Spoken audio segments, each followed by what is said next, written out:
Live from the Rutgers Athletic Center in Piscataway, New Jersey, it's the inaugural season of the Primetime Basketball League. Hi, everybody. Along with Candy Hertz, with Rex Walters and our entire crew, Dave Popkin with you here at the rack. And this should be a lot of fun today. Amari Stoudemire suiting up for the New York Gotham Ballers as they host Darius Miles and the Chicago Wildcats. A rematch of a game that we saw last week, Rex. Yeah, rubber match, and it went all the way down to the very end. New York comes away with a victory, but Chicago had shots at the rim, so this will be really interesting to see how Chicago comes out and responds being on the road. All the games so far on the road have been victories for the visiting team. I guess we should go back to the beginning. What is this? What are we doing here? Byron Scott decided these guys need a second chance. NBA veterans, give them a chance to play, showcase themselves, prolong their careers, let them play stateside, and it's been a success so far. No, it really has. It's been great to see the players, just them enjoying the process of playing in a game, seeing guys that they're familiar with, played against, and just an opportunity to get back in front of fans and let them interact with each other. The best part for me has always been the end of the game type of stuff where the fans come on the floor, get a chance to meet some of the guys that they've watched growing up. Well, Rex, we have seen two close games already in primetime basketball. You had the first game down in Miami as they played LA, a three-point game, and then, as you alluded to earlier, 88-84, New York beat Chicago last week downtown in the Windy City, and that was a good one. There was a lot of good guard play in that game. Really was. Kenny Satterfield was really good. Barrett was really good as well. And then Gary Forbes really stepped up. Probably not as big a name as some of the other guys, but played a very efficient basketball game. So I thought that was really the difference in the game. New York guards really kind of dominated. Yes, and the guards on the other side played well also. Will Solomon out of Clemson had a good game. Paul McPherson, before he got hurt, the lefty, had a solid game. And Luther Head kind of took over the offense in the second half. It was really good, and I thought McPherson not being able to finish the game was a big key. He's a guy that can get to the rim, get on the line, get to the foul line because he can draw contact. So they need him healthy at the end, and it'll be interesting now with you got Amari Stoudemire on the floor, how that changes maybe a little bit of the flow because you want to get the big fella involved. They didn't really have as much of that last week, so that might change a little bit of how they play when we talk about New York. And just in terms of size, I think New York could use it. They had Marcus Douthat, who played a good amount of minutes in that first ball game, but Chicago definitely has more big guys. They do, and you know, we also won't miss DeMar Johnson today. I thought although he struggled offensively to shoot the basketball, defensively down the stretch was really, really big for New York. No doubt about it. So top of the hour, 7 o'clock Eastern time, we will have Chicago versus New York, the third game ever in the Primetime Basketball League. Next week we will be in LA as Miami and Los Angeles will have a rematch in our final game of the season, kind of a four-game showcase this year for Primetime Basketball. Players out there warming up, fans streaming into the rack as we get set for action, a rematch of New York and Chicago. And what are some other thoughts on last week's game? Wow, it'll be interesting to see because now they know each other. With last week's game, it got off to a little bit of a slow start. Well, these guys understand now each other. They played with each other and they played against each other. So there won't be any feeling out process tonight. It'll be about both teams understanding each other and what they need to do to get a W, and then how Chicago responds. You don't want to lose two games in a row to the team that you're facing. Can they come here a little bit cross-country, put together a game that they can come away with a W? And I think it's important not to bury the lead here. Amari Stoudemire is the biggest player that's ever played in this league. He comes on, plays his first game, didn't play this year at all. The year before he played in Jerusalem for a team that he co-owned, and the year before that played sparingly in the NBA. So it'll be interesting to see if he's been playing, what kind of shape he's in. Yeah, it'll be interesting. You're talking about a 5-time All-NBA player, 6-time All-Star, Rookie of the Year, and he looks like he's in good shape. Now, I haven't seen him take off the jacket yet, but he looks like he's got a little spring in his step. So it'll be interesting to see how Amari really comes out and playing back in front, back in New York. Obviously, he wants to put together a really good performance. Good coaching matchup in this one. Paul Pressey, who's been around forever as a star player for the Milwaukee Bucks, 22 years as an NBA assistant, is the head coach of New York. And on the other side, it's Nick Anderson. It's just his second game ever as a coach. Yeah, well, Paul's an experienced coach, really understands the game, understands how to talk to these guys. But also Nick does bring an awful lot to the equation. He's played in NBA championships, played at a very high level, obviously in college. So you've got two different styles. The biggest thing is now they've got a little bit of experience coaching in the Primetime Basketball League, and they both want to do well and put their players in position to be successful. All right, Rex, let's send it over to Candy Hertz, who has a couple special guests for us, the progenitors of this league, Byron Scott and John Askew. Thanks so much, guys. Hi, my name's Candy. I'm coming to you all the way from Australia today. I'm thrilled to be on BeTerrific, and you know what? Primetime basketball is going to be spectacular today. Now, I am a very small rose between two amazingly huge, legendary thorns. I do have John Askew with me, who is the COO of Primetime, and I've also got the legendary Byron Scott. Hey, so great to see you here. Tell me what you're feeling so far about the league. Oh, I'm excited, Candy. This is groundbreaking, obviously, and John and I are really extremely excited about the direction that we're going in, and we see big things coming for primetime basketball, and we're just looking forward to tonight's game, obviously, and then we have our closeout game October 16th in Los Angeles. It's already been a couple of great games. How have you felt the league's gone so far? Well, I think we've done quite well, especially for us just starting out the gate without a whole lot of preparation and practice. We've had two terrific down to the last second games. You know, first game was a 3-point win, and this last game in Chicago this last Saturday was a 1-point win.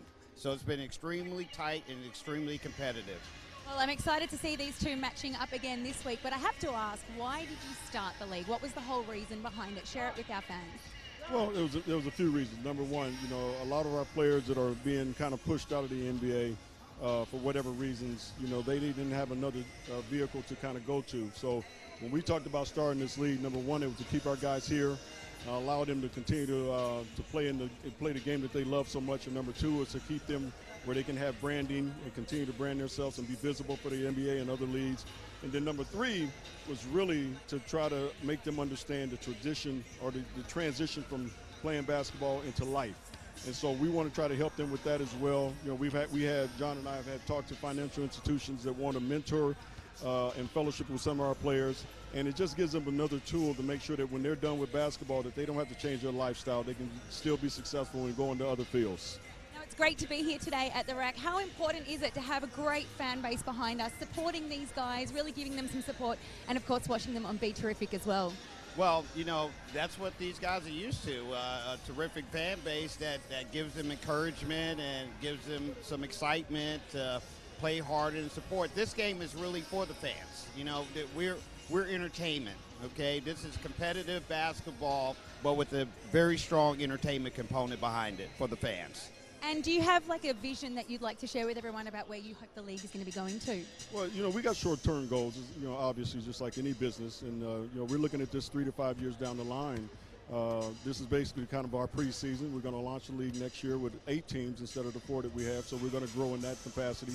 And we just know that this is going to really take off. As long as we continue to get the word out and we put a great product on the floor, we know we're going to be successful. And it's like John just said, this is for the players. This is really for our players. And, of course, for our fans as well, Byron Scott, CEO, and we've got John Askew, CEO. Thank you so much, guys, for joining us. We're looking forward to a great night tonight. We've got a great pregame happening right now. Back to you guys. Okay, Candy, great stuff. And one thing that was exciting for us before the ball game, Rex, and we've seen this at the early games here in primetime basketball, who shows up? I mean, it's like a who's who of basketball history in the NBA that's showing up at these games, and it's no exception here today. It's really cool. Obviously, seeing Byron Scott, he helped groom me as he was kicking my butt back in the day as a player. To see Mark Aguirre, someone that I looked up to when he played in his playing days at DePaul. Obviously, we know about the Bad Boys and his championship games there, but then I also run into a former teammate, Sleepy Floyd, a great player. Played at Georgetown University. Then he goes on to the Golden State Warriors, had a great career, and Byron was talking about when he dropped 51 on the Lakers back in the day. So very cool stuff to see great players coming out, supporting the league, being a part of the league. That's what this thing is about. It's a great fraternity that I'm fortunate enough to be in, but to see these guys come out and support, that's very cool. Indeed, and this league is important to these players for many reasons. For some, they just want to stay in shape, they want to keep playing. For others, it's a springboard perhaps to the NBA, overseas contracts, the G League, whatever. We saw a guy last week, Gary Forbes, that looks like he can still play at any level. He'll play for New York today. Yeah, I talked to him just a little bit before the game. What are the plans? What are you trying to do? And he wants to get into an NBA training camp, if not the G League, and then overseas. He wants to keep playing. And so that's exactly what the Primetime Basketball League does. It gives him a platform as a player, but also as a person, as a businessman, to go out and do what he loves to do, play this great game, and keep him in shape. So if the G League, if the NBA, if an opportunity overseas comes, he can jump on the opportunity. Yeah, I think he's got a chance because he can take the ball to the hole. He has a good outside shot. He's still in good shape. He's one of the younger players in this game. Former NBA player with 2 teams, so he has some experience also. Well, I've coached against him, and the biggest thing at his age right now, he knows exactly who he is. Shoots good shots, understands when to attack closeouts, plays the right way, keeps the ball moving, and takes advantage of his opportunities. And that's what you have when you have a guy that's still in his prime playing this game. He got to show it a lot last week. When New York built a big lead, they built like a 15-point lead in the game and just kind of held on last week against Chicago. What were they doing right to build that lead? Well, the biggest thing is it always gets back to getting into transition. So you've got to take pride in the defensive side of the basketball, push and play, but they can play with great pace. Kenny Satterfield, Barrett, both those guys could really push it. They got guys involved, but it's funny, they're also 2 of the leading scorers, so they knew how to do both, of getting guys involved, but also taking advantage of the opportunities they had to score the basketball. One thing that was interesting to watch in that ball game, Luther Head comes back home, former Illinois star, and he's an older guard, and at times he was the best player on the floor. At least he was dominating the ball and kind of dictating the action. Yeah, no fear. This is a guy that's played national championship games, played in the NBA, was an all-rookie team member. He understands how to score. He's a professional scorer, and he took advantage of it. He never feels a shot is a bad shot. He maybe took some questionable ones as well, but he has that scorer's mentality where he's going to keep putting it up and keep attacking. Couple new players in the game this week. We mentioned Amari Stoudemire going to be playing for New York. Charlie Bell, the former NBA player with the Milwaukee Bucks and others, former star with Michigan State, will be suiting up for New York. And this one, Desmond Farmer from USC is going to be on the Chicago roster. And you know, you look up and down the lineup, Will Frisbee is a new player in this game for Chicago, but you saw him the first week, former Miami Hurricane. He played in that game for Miami. He did, and he did a good job. Physical, strong, can guard multiple positions, 1s, 2s, 3s, and 4s. So you might see some switching when he's in the game and a lot of pick and roll. So it'll be interesting to see how the New York guards or the guards handle those changes in terms of now all of a sudden you're not just attacking a big that has to show.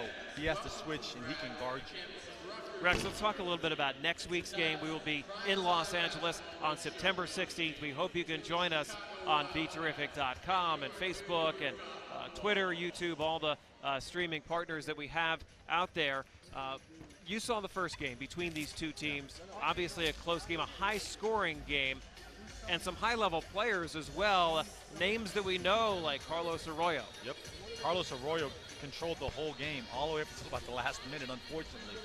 Really understands pick and roll offense, understands how to control pace of a game.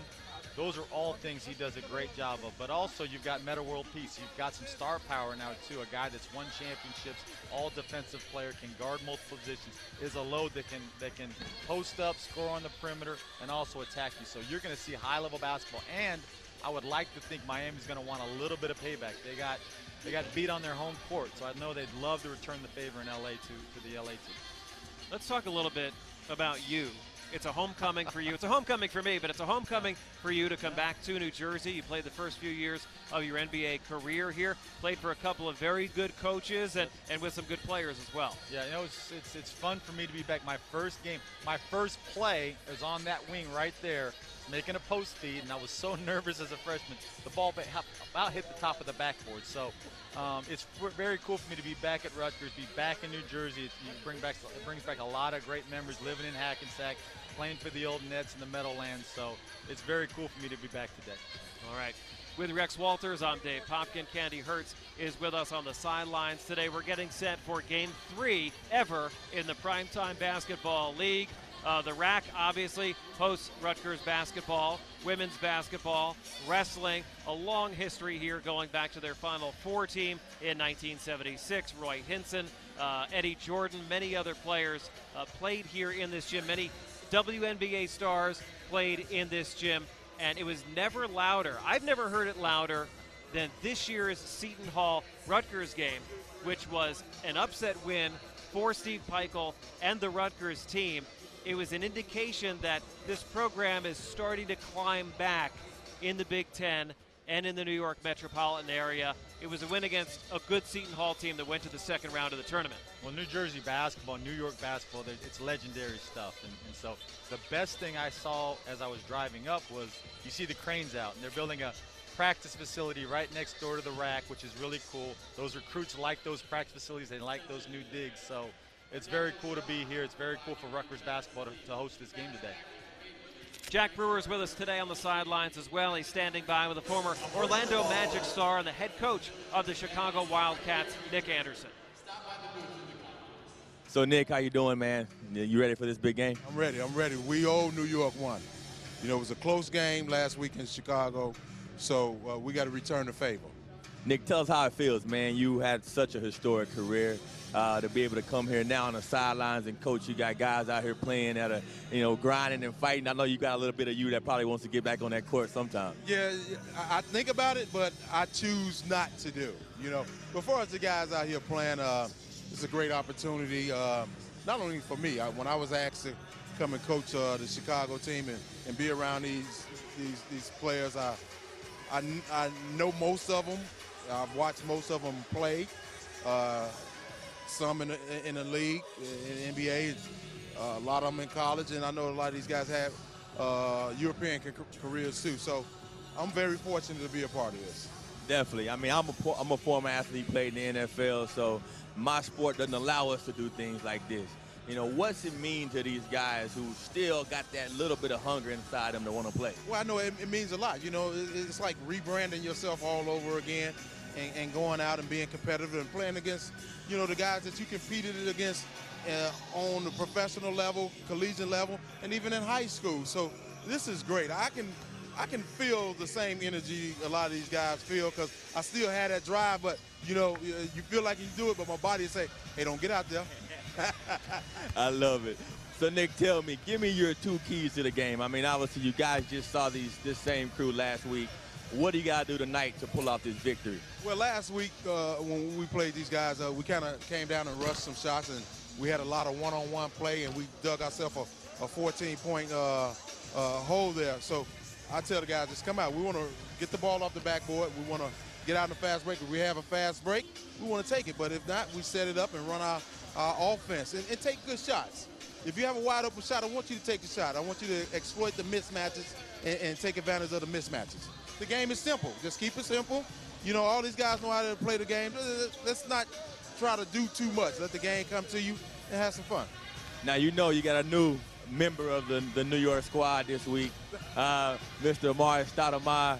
What's the game plan to contain him? Well, I've seen a lot of him. I know what he can do. Amari likes that pick and pop. He gets that free throw line jump shot.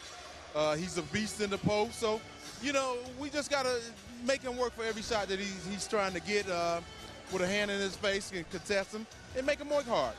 So you're not going to let back down at all, huh? We're going to have hard-nosed defense against Amari? Yeah, if you're scared, call the police. We're not scared at all. Y'all heard it right here, the legend himself, Mr. Nick Anderson. This is going to be an exciting matchup. Back to you guys.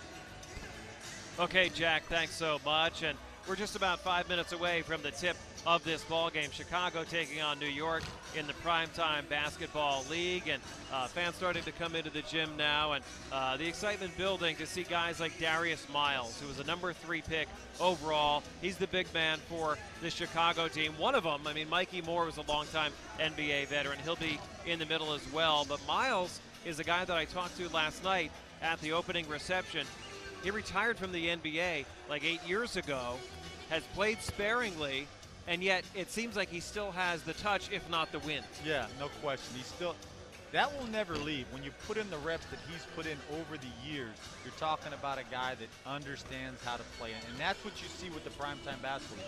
Guys that they may not jump quite as high, they may not move quite as fast, but they understand angles, they understand how to play the game, and that's what Darius brings to this team. looks like Candy has found a friend over there. Jack Brewer is with her on the sidelines. And what are your pregame impressions, you two?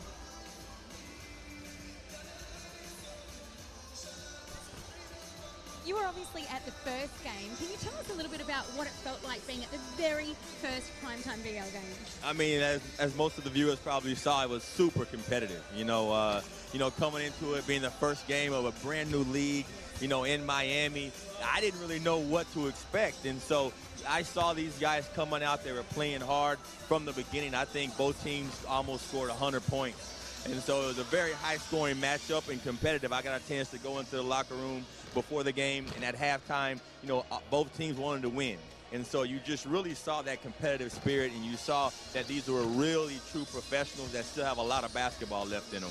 Now, I know that it is obviously a serious competition. Like you said, it was obviously quite tight between the two teams, but it's also a bit of fun with this league, and it's great for our fans as well. Of course, the players are signing things after the game as well and really having a chance to talk to people. How important do you think that is for the game?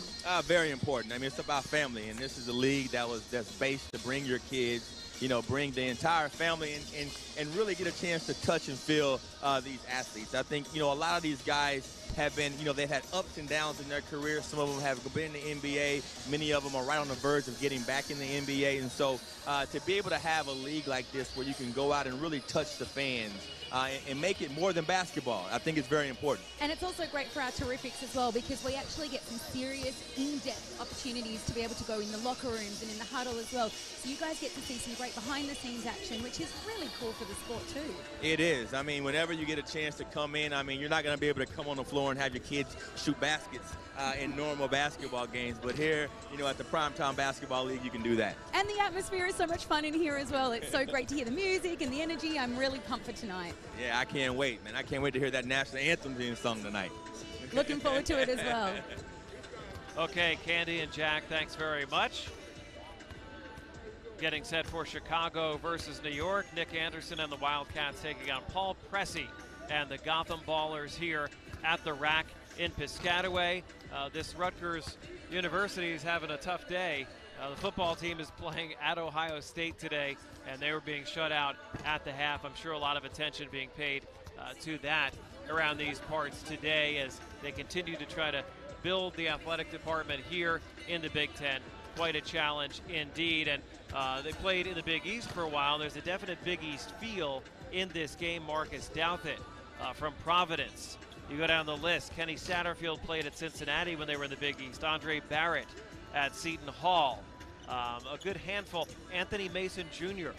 Played at St. John's. Paul McPherson played at DePaul along with Andre Brown. So a lot of these guys know each other and have some old grudges to settle. No question, and you got to go back to last week as well. Nobody likes to lose a basketball game, and these guys, Chicago, New York, the East Coast, these guys have grown up playing against each other, watching each other, hearing about each other, and the last thing you want to do is let someone like New York get two on you and have all the trash talk go their way.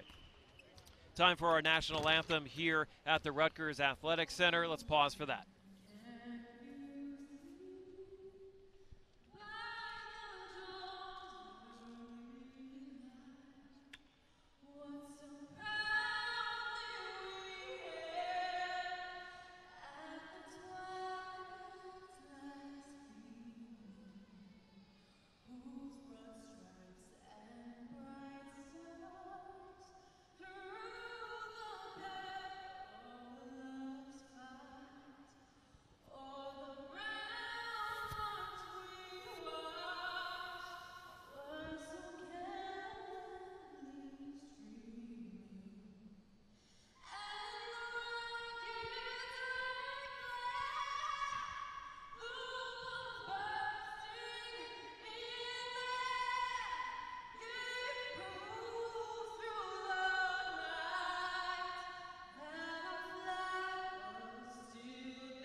to the line.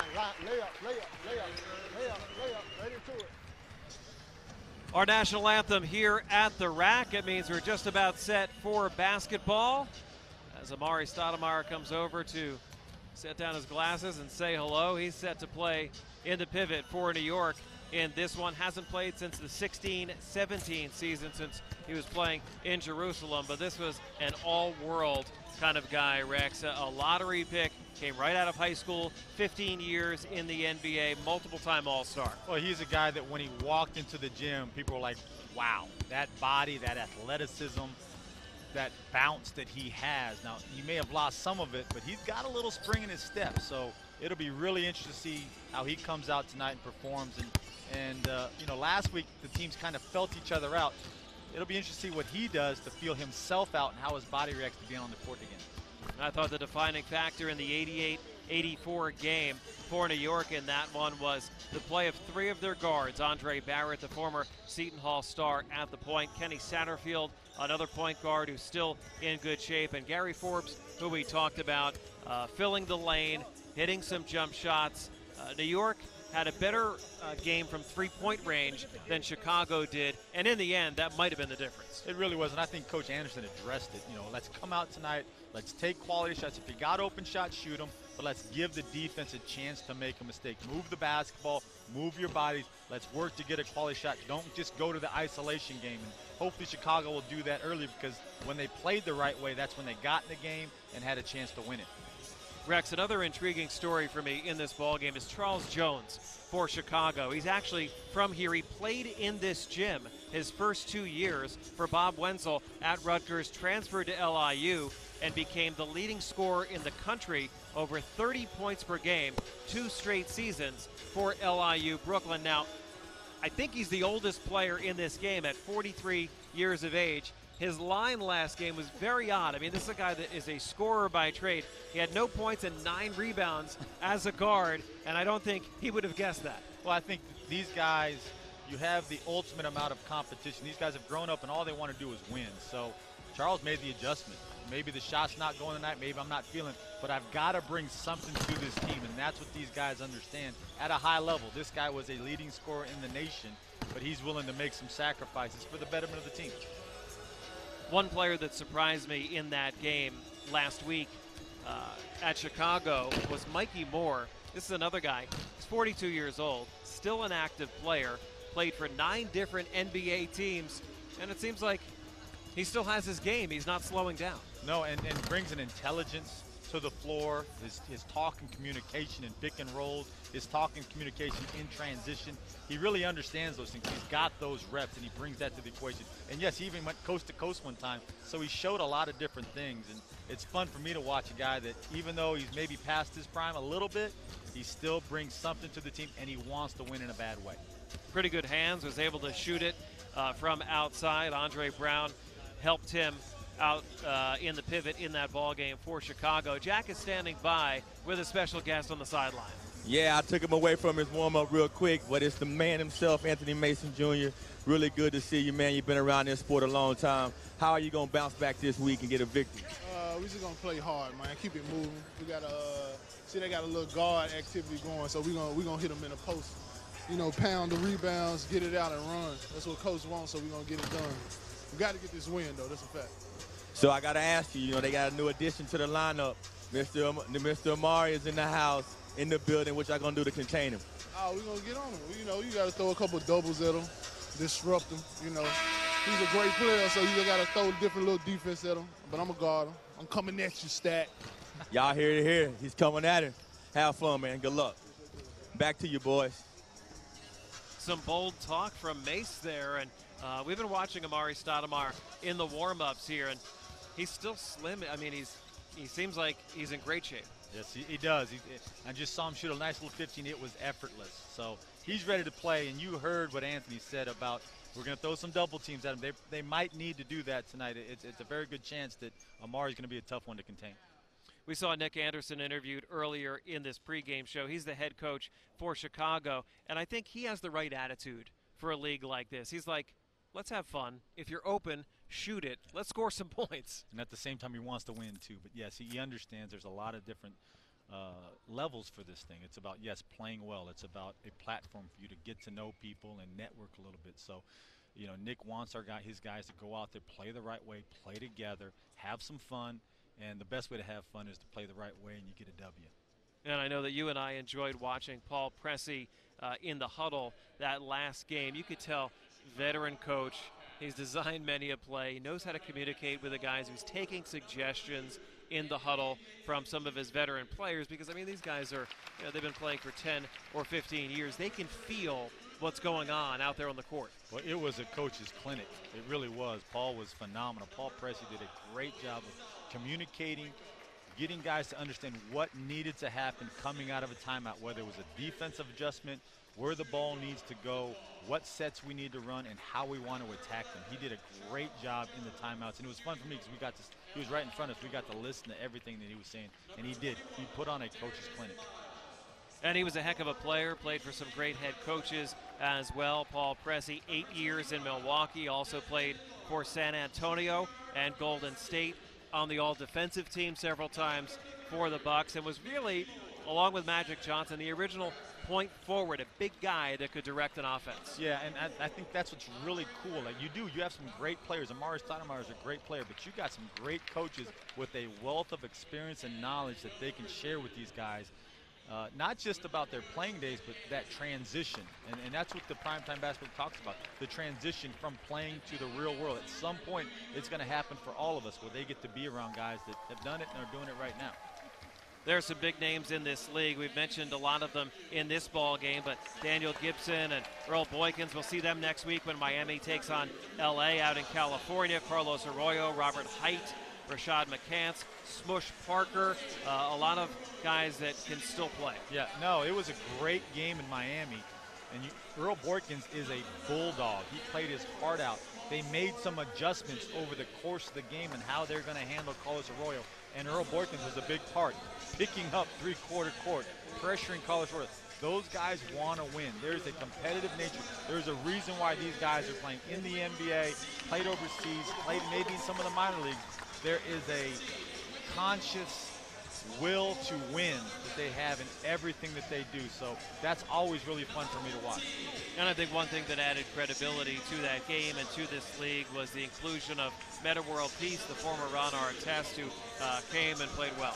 He really did. He can, like I said, he can guard multiple positions. He can play on the perimeter. He can play in the post. He can be a facilitator.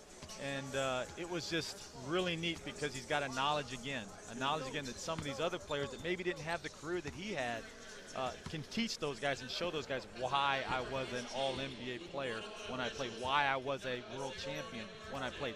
That's really, and I think it's really great for the fans to see that it's not just some of the stuff you hear about in the media, you know, because he has a little bit of reputation. He has a great desire to win and understands what it takes to be successful at the highest levels.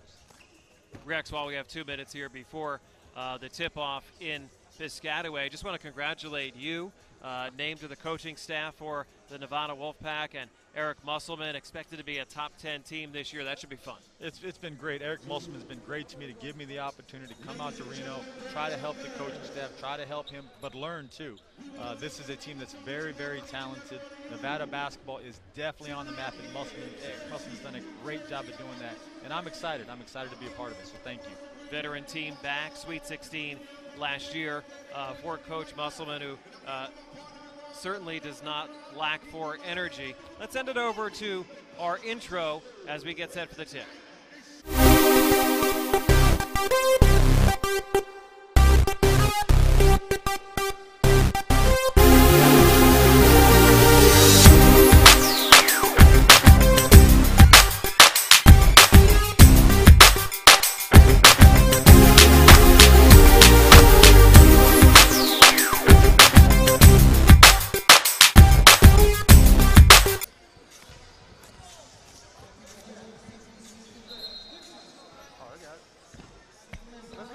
Dave Pumpkin, Rex Walters with you, along with Jack Brewer and Candy Hertz as we get set for the opening tip for this ball game between the Chicago Wildcats and the New York Gotham Ballers. Second game this season for these clubs. Almost every player suited up for this ball game. An NBA veteran of some ilk, some for just a couple of years, and some like Amari Stoudemire, 15 years and a 6-time All-Star. And he is out there in the lineup for New York, along with Marcus Douthit and Gary Forbes, Kenny Satterfield, and Andre Barrett. That is a pretty tough 5. Darius Miles is in the starting lineup for Chicago. Will Solomon is out there. Andre Brown, the big guy from DePaul. Anthony Mason Jr. and the veteran Charles Jones. Yeah, Amari looks great. He's in great shape. Very cut, very chiseled. This is going to be an interesting one to see how he plays. Darius is looking pretty good as well. You know, he's a little bit bigger, a little stronger, but this is going to be a great post matchup as well as the great guard play we saw last week. And we are underway here. Chicago in the dark uniforms on the road, and a quick 2 for Anthony Mason Jr. Yeah, just attacked Barrett right there. Saw a one-on-one situation and got all the way to the glass and finished. Mason had 8 points, couple blocked shots as well in his first game in this Primetime Basketball League. Gary Forbes out to Stoudemire with the scoop. Doesn't get it. Rebounded by Darius Miles. And you already see some switching by Chicago. Miles with a quick stop and pop. Rebounded by Stoudemire, who's over the rim. Andre Barrett running the point here. Now to Amari. The Sirius satellite, Kenny Satterfield. Finds the big guy, Marcus Douthit, slipping down the lane. Great patience by Satterfield. Great pass through the legs. Just came up short on the shot. Andre Brown. Stoudemire on him. Nowhere to go. Looks like New York playing some zone. Barrett with a steal. Here's Andre in transition for 2. And there's the pace of Barrett as he pushes the ball after the steal, leaving guys behind him. Bronx native, former Seton Hall star, now 36 years of age. That 3 is good for Chicago, and Charles Jones on his old college floor knocks one down from deep. Will Solomon with great patience getting to the paint, and the pass was delivered right on target and in target. Amari Stoudemire from 15. Miles running the break. Trying to do too much. You know, a big thing last week was just the players complaining about calls. And Amari's got away with a few ones, so hopefully Chicago can keep it together and just play the game. Forbes misses the 3.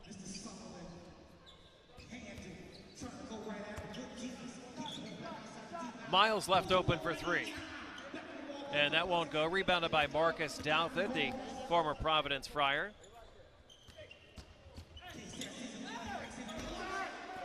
Quick pace so far. Satterfield, the former Cincinnati Bearcat, misses. The officials are Tyler Merkovich, Pat O'Connell, and Paul Toomey. Runner goes. Couple buckets in the early going for Anthony Mason. And it's a great response by Chicago. They're attacking the basket, trying to play inside out, not just settling for jump shots.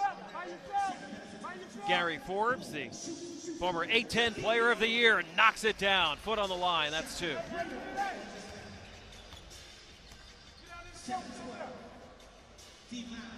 Just underway with Chicago leading at 7-4 over New York.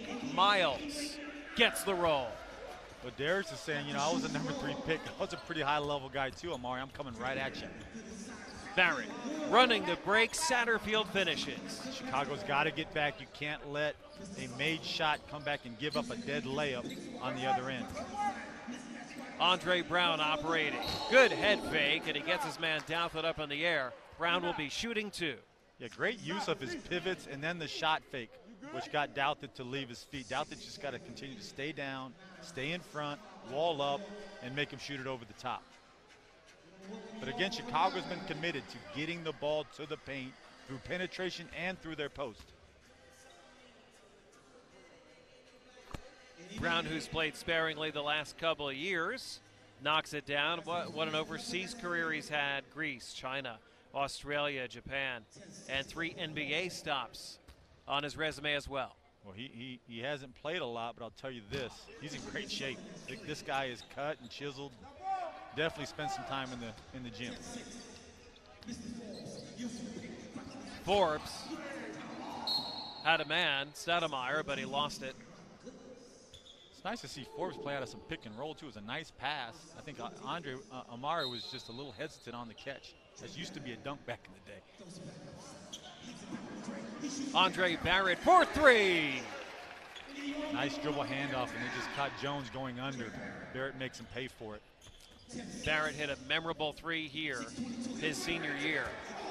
And Solomon knocks down a three. Good answer for Chicago. They take a 13-9 lead. For Barrett is about a 30-footer that helped beat Rutgers. Stoudemire, not that time, rebounded by Mason. He's had good looks, just a little bit off the mark. Brown trying to reel it in, he's out of bounds. And that's when you want to, because Solomon's made such great decisions with the basketball. You know, I know Mason wants to show what he can do, but I'd like to get the ball in the point guard's hand as much as possible. This is Barrett running the point. Starter's still in there. Stoudemire trying to take his man Miles, hits it, and he's fouled. Amari for two. And that's just veteran basketball right there. Missed a couple chippies, little 15-footers. Smart basketball says, hey, let me get to the basket, try to get to the line, see the ball go through the net. That's why he was a 5-time All-NBA, 6-time All-Star.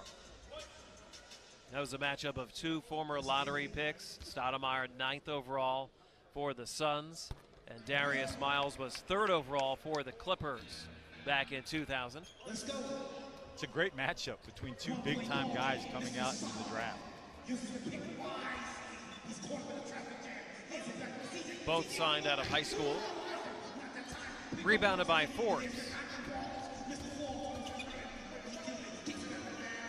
Barrett hemmed in, needs help. And off of Chicago, the Gotham Ballers will keep it. 15 on the shot clock, 5:25 left in the first quarter. Yeah, a little confusion on the dribble handoff there between Forbes and Barrett. Defensively by Chicago, they got to make sure they talk to each other so they know they're still in their matchups. 1-point game, Chicago leading New York 13-12. Let's listen into Nick Anderson and the Chicago huddle.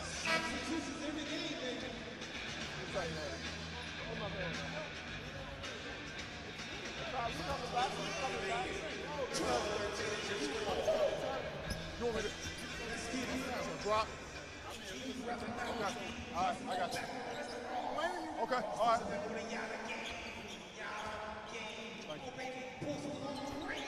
New York shuffles their lineup, and a quick three.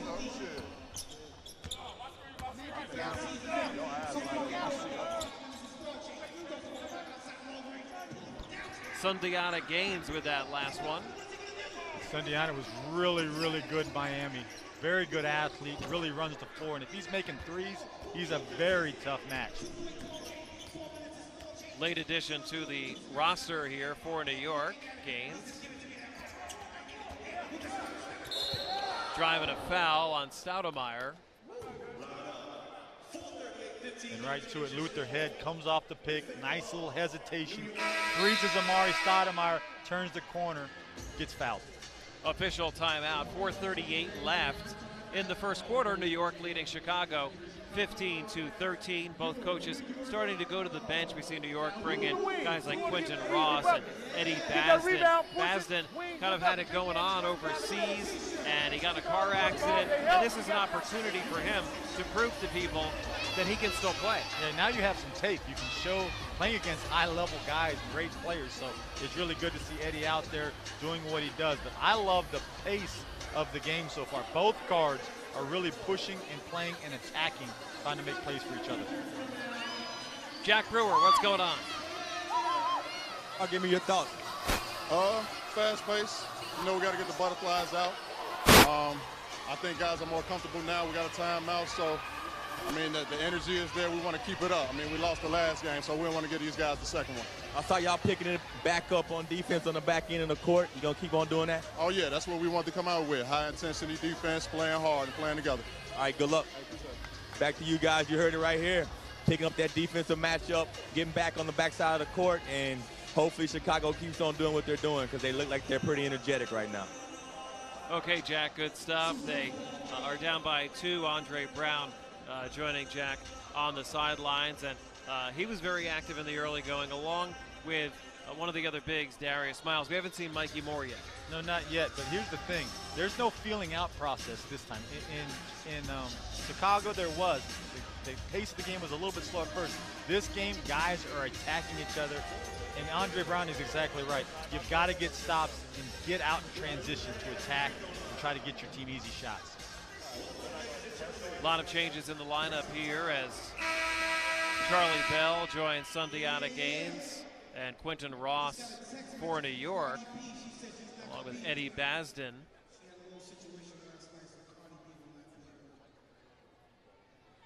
And Stoudemire. Luther Head going to the line here for Chicago. Amari's in shape. He's not looking to come out. He ran off the court when the timeout was called. He's ready to play. Luther Head, a reliable scorer in the NBA, over 8 points per game for Miami, for Indiana, Sacramento. Played most recently in Canada.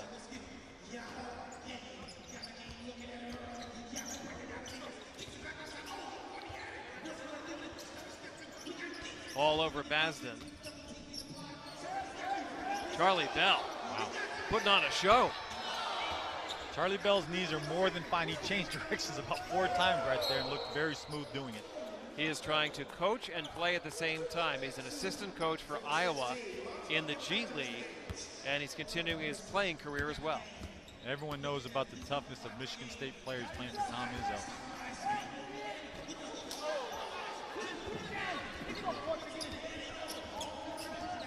The movements of Amari have been really, really good. He's just been short on a few shots. Basden broken up, knocked away by Head. It'll be New York ball. You know, the pace, we talked about the pace, but you're talking about guards that can really push it. And Sundiata Gaines, and this is a guy that's in great shape, very athletic, and is going to push the basketball. So that gives New York another compliment at the guard spot. Gaines to Stoudemire, who tried to flush it and knocked away by Mikey Moore, and New York will keep it with 12 on the shot clock.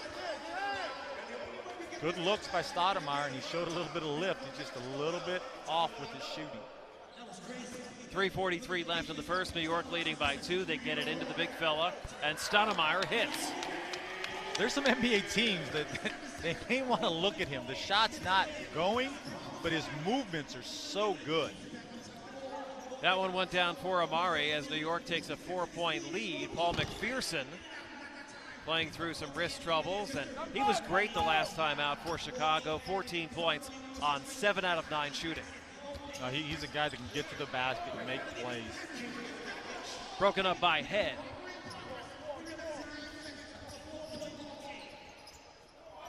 And Eddie Basden playing some D. There's Charlie Bell. Fancy passing.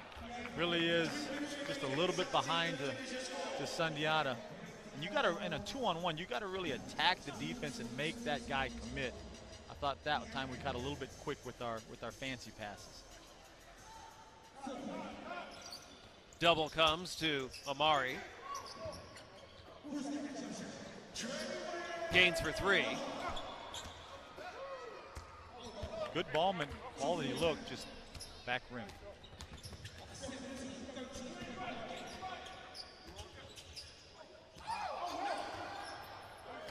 And stolen.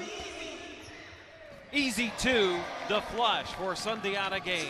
Turnover transition. Turnovers will kill you. You've got to be on the same page with your Chicago in terms of passing and completing the pass so you can get balls with it. New York leads it 19-13. They ran out to a 15-point advantage the last time before beating Chicago by 4. Good defense by Basden, just held his ground. Ross finds Bell for 2. Charlie Bell looking pretty good here in the early going, former Milwaukee Buck. Well, Chicago came out and they were playing the right way with great energy.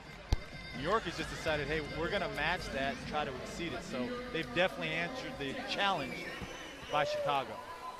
New York with their largest lead. It's 21-13. 2 minutes left in the first. Nick Anderson and Chicago need time here as New York is starting to get some deflections, get out in transition.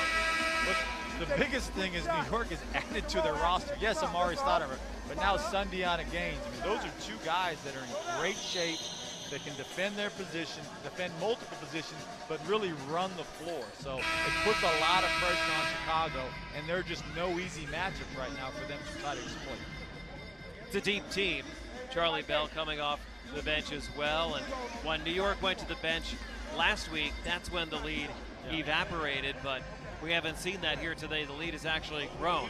Yeah, Charlie Bell's a quality point guard, and he's a coach, so he really plays the right way. And then you add Sundiana Gaines. Their guards coming off the bench might be just as good as the guys that start the game. Candy Hertz, what's new with you? Well, I'm just hanging out with a couple of my new friends here. Guys, who are you going for tonight? For the Wildcats. Wildcats, and what about you? I'm just here for the fun, for the entertainment. This is a good reminder that it doesn't matter how much basketball you know or don't know. It's more about coming and enjoying the atmosphere. Are you enjoying it so far tonight? I really am. Have you been to other games? What are you comparing it to? You know what? I haven't really been to a game since high school cheerleading, so this is actually exciting. Well, we are thrilled to have you here. Who are you excited to catch tonight? I'm actually excited to see Amari Stoudemire. I didn't expect to see him tonight, so that's a plus. Yeah, it's pretty awesome that he's here. I know everyone's pretty excited. Let's see what he's got for us this round. Okay, Candy, and that lob is broken up by the New York defense. This bench has played pretty well. Ball security on that possession, on 3 turnovers because of ball security and just not being sure of what we're going to do. Charlie Bell being checked by the bigger Moore. Steps out for a 3. Amari Stoudemire. The offensive rebound, but can't put it back.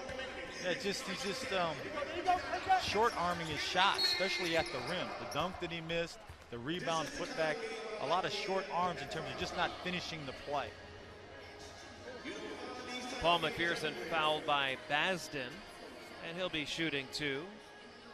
And that's really Paul McPherson's strength, his ability to get to the basket, play through contact, create contact, and then get to the line, and also the ability to finish. Paul McPherson looks like he could bench press both of us. Yeah.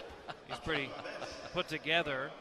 40 years old now, played for the Hawks, the Suns, and the Warriors in the league. You got to like the lefty stroke. And yes, he has got a body that is built. I mean, he could be a running back for all we know. I mean, he's got a big-time body and knows how to play. Played most recently in Argentina for Monte Hermoso. Here we go. 126 left in the first. Deep 3 won't go for Gaines. Here's Bell. Survives the bump.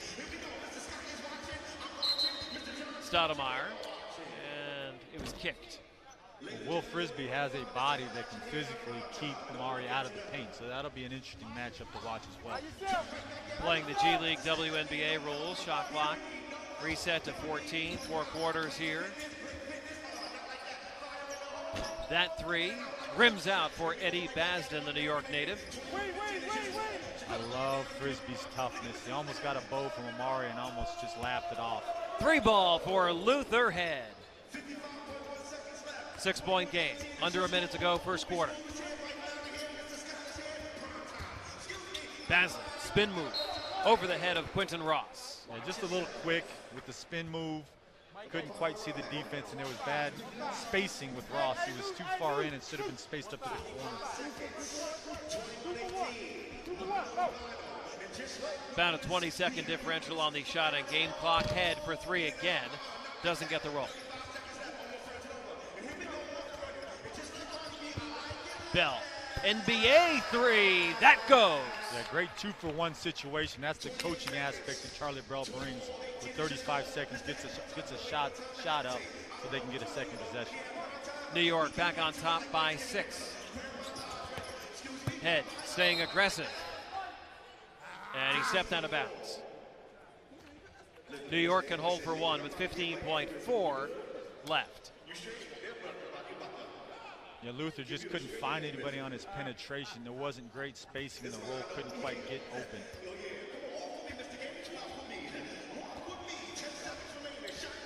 Gaines with 10 on the ticker. Gaines, step back three. McPherson with 1 second left from half court. No good. And a high-scoring first quarter here at Rutgers, 24-18. New York on top. Last night I had a chance to talk with Paul Pressey. He is the head coach of the New York Gotham Ballers. We'll run it back after that interview. Second quarter action next.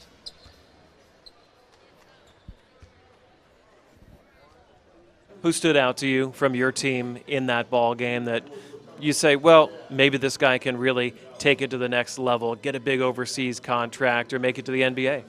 Well, you know, it's hard to say because I think it's about opportunity, right place at the right time. And, you know, I thought Kenny Satterfield was a good example that he's a very solid player and knows the game. He sees plays that before they even happen. So I like the way he played a lot. And I think out of all the guys, he's probably the guy. That was a great start to Game 3. I am already feeling really pumped right now and a little nervous as well. It seems a bit about a history repeating itself because, of course, New York were on top at the start of the first quarter last week as well. What do you think? How does it compare? I came out fighting really hard. This has been a competitive matchup already. I'm liking the defense. You're seeing them playing better defense as the game's going on. You can see the nervousness is getting out of their bodies. So I'm excited for the second quarter. You know what I'm enjoying? I like watching the crowd, especially who are down below here with us, because the game is so close to them. It's actually, you can feel the energy of the players. You can kind of see the sweat flying off them as well. It's a great energy in here. You can. The fans are really enjoying themselves. I mean, there's so many kids here. That's what I like to see. They brought the whole family out, and they're really enjoying it. They're getting into the game, and these guys are not disappointing these fans today. I'm enjoying the game as well. Now tell me, what do you think we can expect for the next quarter? Oh, I think you're going to see a lot more out of New York. I think they're going to have a big second quarter. Well, let's see what happens and get back to it. Okay, thank you, Candy and Jack. Dave Popkin and Rex Walters with you. Just the third game ever in the history of the Primetime Basketball League. We are here at the rack. And one guy that has stood out to me so far is Charlie Bell, who hasn't played recently. Played in the NBA for several teams, the Suns, the Mavericks, the Warriors, and the Bucks primarily. And this guy has just been practicing with his G League team that he coaches, and he looks good. Yeah, well, G League's a great league. I coached in it myself. So Charlie Bell is bringing a presence, a calming influence, getting the ball where it needs to go, but also can score it at a high level. Talked to him last night. He has designs on becoming a head coach at the NBA level. He's working his way up the coaching ladder. This is his second stop in the G League, Iowa. Andre Barrett back in there, along with some other starters for New York. Finds Satterfield, his co-point guard.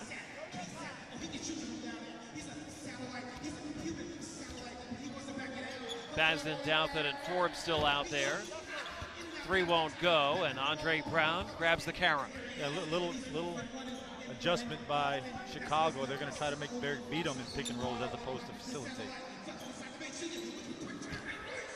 Fadeaway doesn't fall for Mason, but another offensive rebound. Solomon's three is good. Solomon's a good player. Played really well last week and answering the bell right now. Former Clemson star, 3 NBA teams. Basden pulling up. And rebounded by Andre Brown.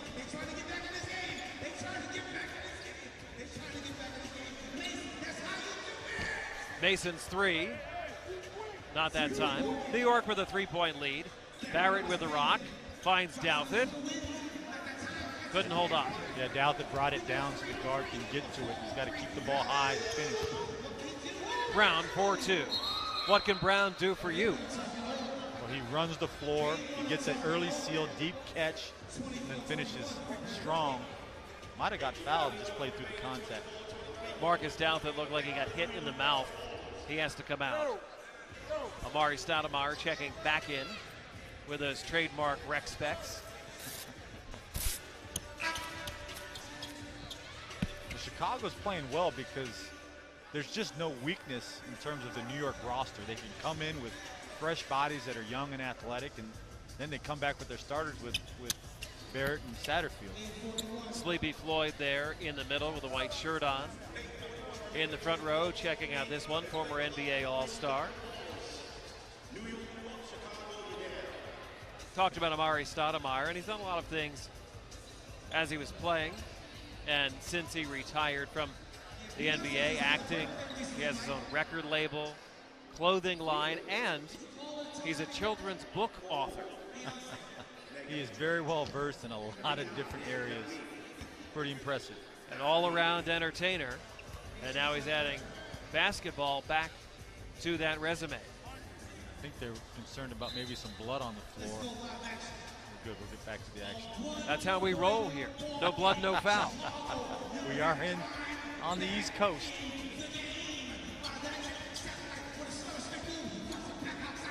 Basden for two. He's been cold in the early going. Rebounded by Satterfield. So quick to the ball.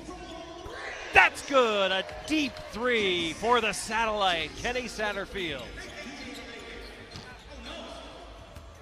New York by 4. Stolen by Satterfield. 3-on-1, and Barrett is fouled.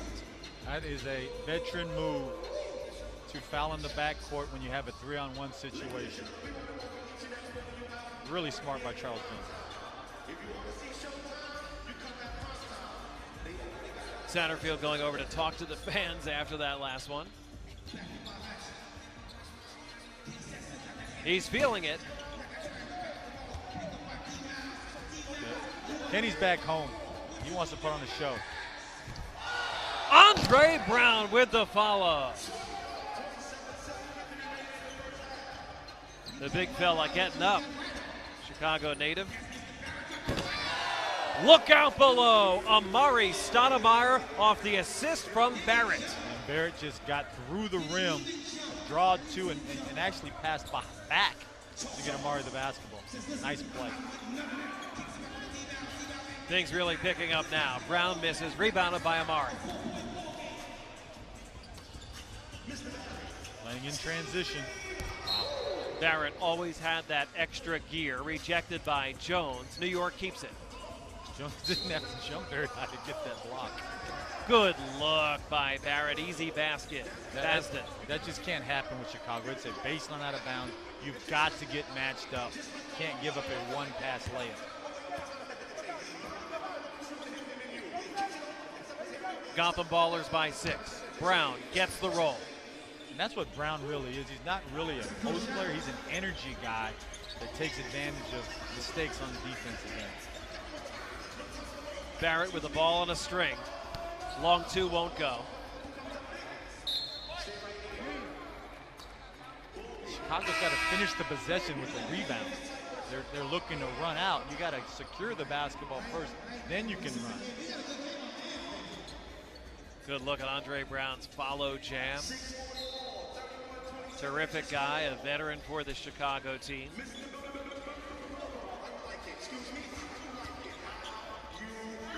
Basden misses. Let's listen to Kenny Satterfield from New York.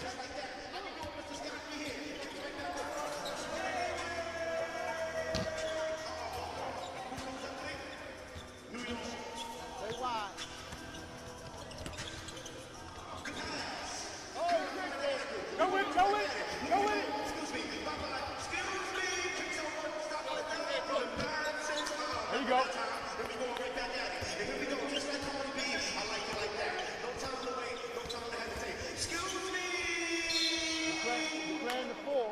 Gary Forbes fouled. He'll be shooting 2 for New York. They lead it by 4. There's 6:04 left in the second quarter. Here at Rutgers, Dave Hopkins, Rex Walters, Jack Brewer, Candy Hertz, your crew here at the rack for the Primetime Basketball League. Next week, we will be in LA at UC Irvine as Miami Beach comes a call-in to play the Superstars on the 16th, Sunday night. I really like the way Gary Forbes is playing. He's showing a little bit more played in pick and roll. This time he pushes it, gets to the basket, has a chance to finish, gets fouled, and knocks down the free throws. Very efficient. Forbes nails his free throw. Born in Panama, grew up in Brooklyn. He's played in Panama and 10 other countries. Brown turned it over. Here's Satterfield on the break. Forbes with a show and go.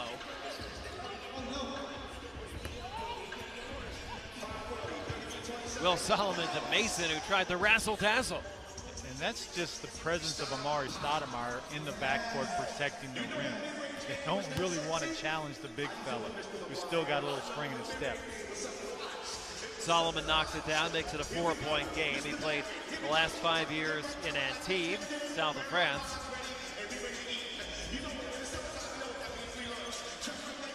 Rough gig. Stoudemire. Good D by Brown. Chicago is taking the challenge one-on-one to guard Amari Stoudemire and doing a great job. Solomon creating his own shot. And the steal.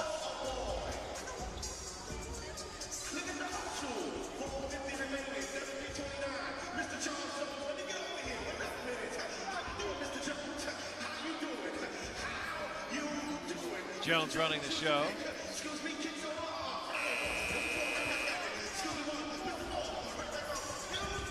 Forbes, ooh, fouled hard in the lane. Gary Forbes took one right in the chops. Well, number one, end of shot clock. Andre Brown's got to set the screen so Charles Jones can turn the corner. You can't slip out with late shot clock situation.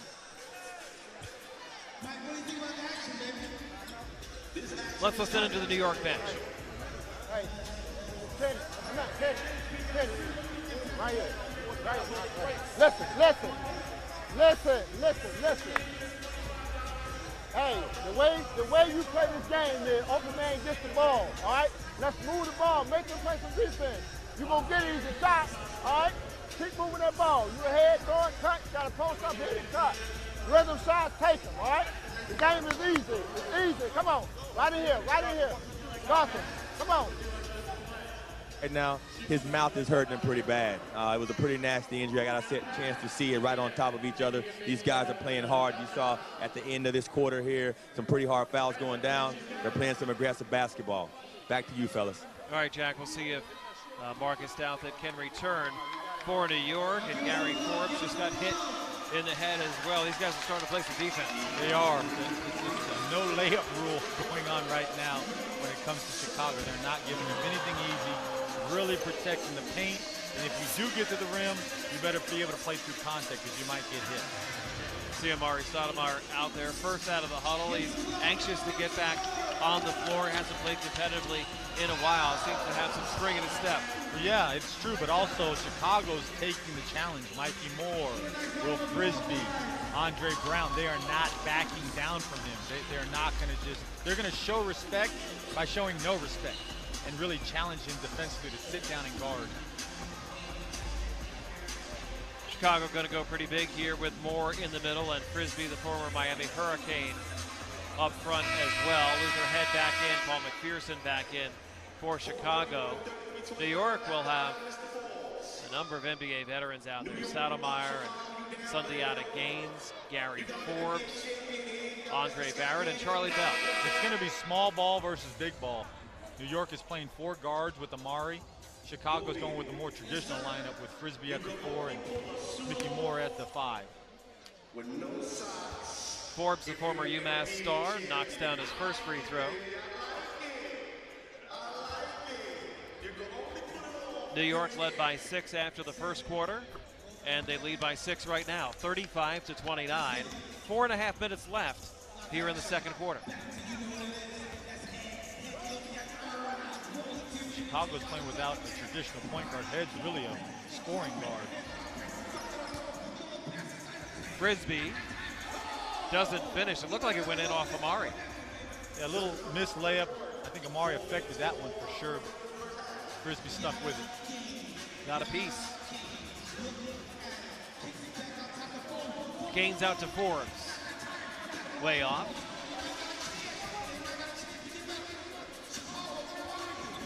McPherson off the Frisbee screen. Great read by McPherson, seeing the switch of the pick and roll and beating the big fella. Frisbee, 37 years old now, from Bayshore, New York. Moore tried to save it on the break. Poked away, and Gaines is fouled. Chicago's definitely bringing a physical defensive presence, putting body on people, going after steals, getting on the floor for loose basketballs, and that's why they're in the game.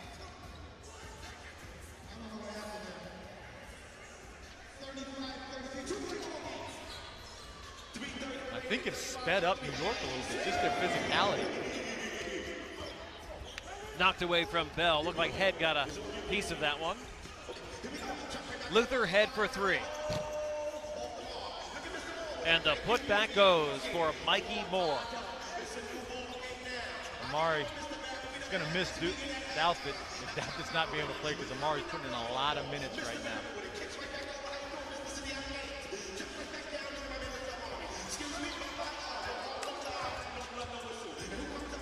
Loose ball. It's like a pinball in there. Does anybody want it? Well, I'll tell you this, there's a physicality with Frisbee. And Amari's a little upset that he didn't get the call on that last post-up. Luther Head.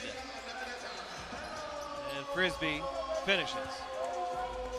Frisbee is enforcing his will right now on this game with just great defensive energy and pursuit of the basketball on the offensive end. 6'8" forward out of Miami. Stoudemire is fouled. And again, Chicago's physicality is affecting New York. They're getting touched, pushed, slapped down, very physical, and they don't like it. Official timeout, 2:24 left in the second here in the Primetime Basketball League. New York leading Chicago leading New York 37-35. They're on a 10-2 run. And it came down to the defense. It came down to the intensity and physicality. Okay, when you help, watch the down. You ain't about to throw no Listen to Paul Pressey in the New York huddle. What? Full rotation. Make it. When you work early on the guy, get him out of there. All right? Everybody got to rebound. You ain't the only one. We got everybody in there. Put a body on somebody. Hey, get on that glass, all right?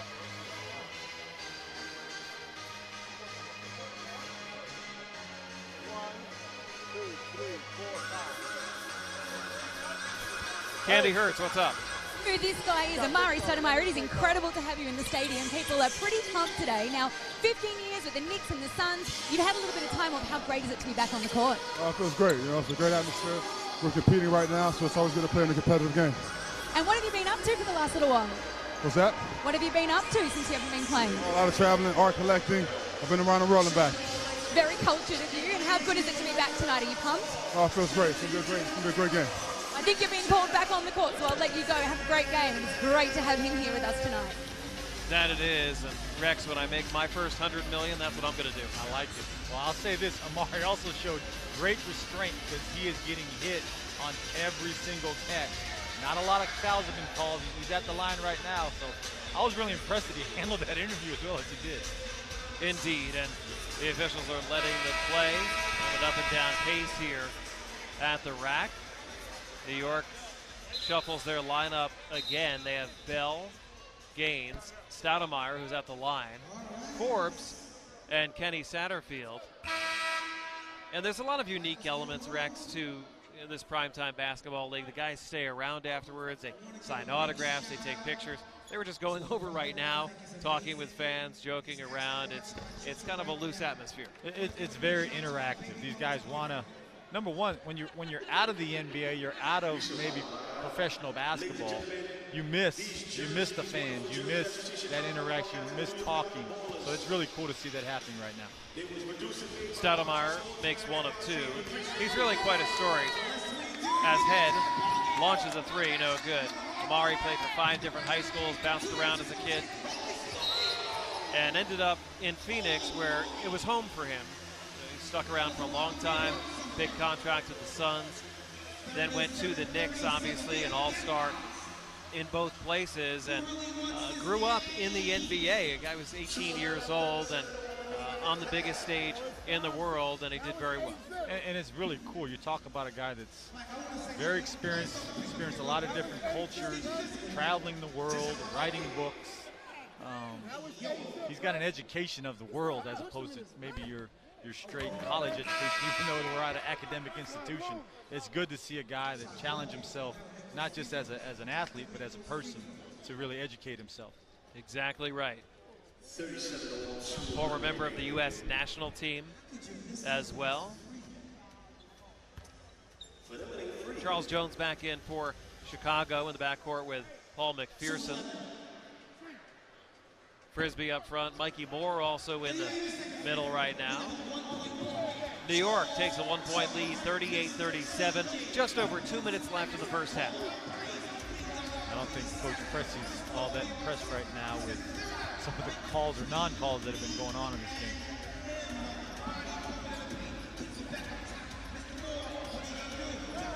Broken up by Marcus Douthit. Good to see him back in after they drew blood on him in the first quarter. McPherson pulls up. And Moore tracks it down. His jumper goes. Big Bella showing some versatility, knows he can step on the floor and knock down the 15-footer. Gaines puts it on the deck. And rebounded by Mikey. These guys need to know when they go to the basket, Chicago's going to put bodies on you. You're going to have to finish with some strength and aggressiveness. Gaines 3. That's good! New York retakes the lead with a minute to go in the second. This game has really been up and down. The scoring isn't probably as high as we'd like, but remember, it's a 20-minute half as opposed to the 24 in the NBA. Exactly. 10-minute quarters here. Mikey Moore thundering down the lane. Great vision by Frisbee, and it's a great cut by Moore, seeing the double team and going right to the front rim. Tied at 41. Forbes again with the finger roll. A great tap out by Douthit. He couldn't get it himself, so he just back tipped it back. And Satterfield makes the nice pass to Forbes on driving the lane.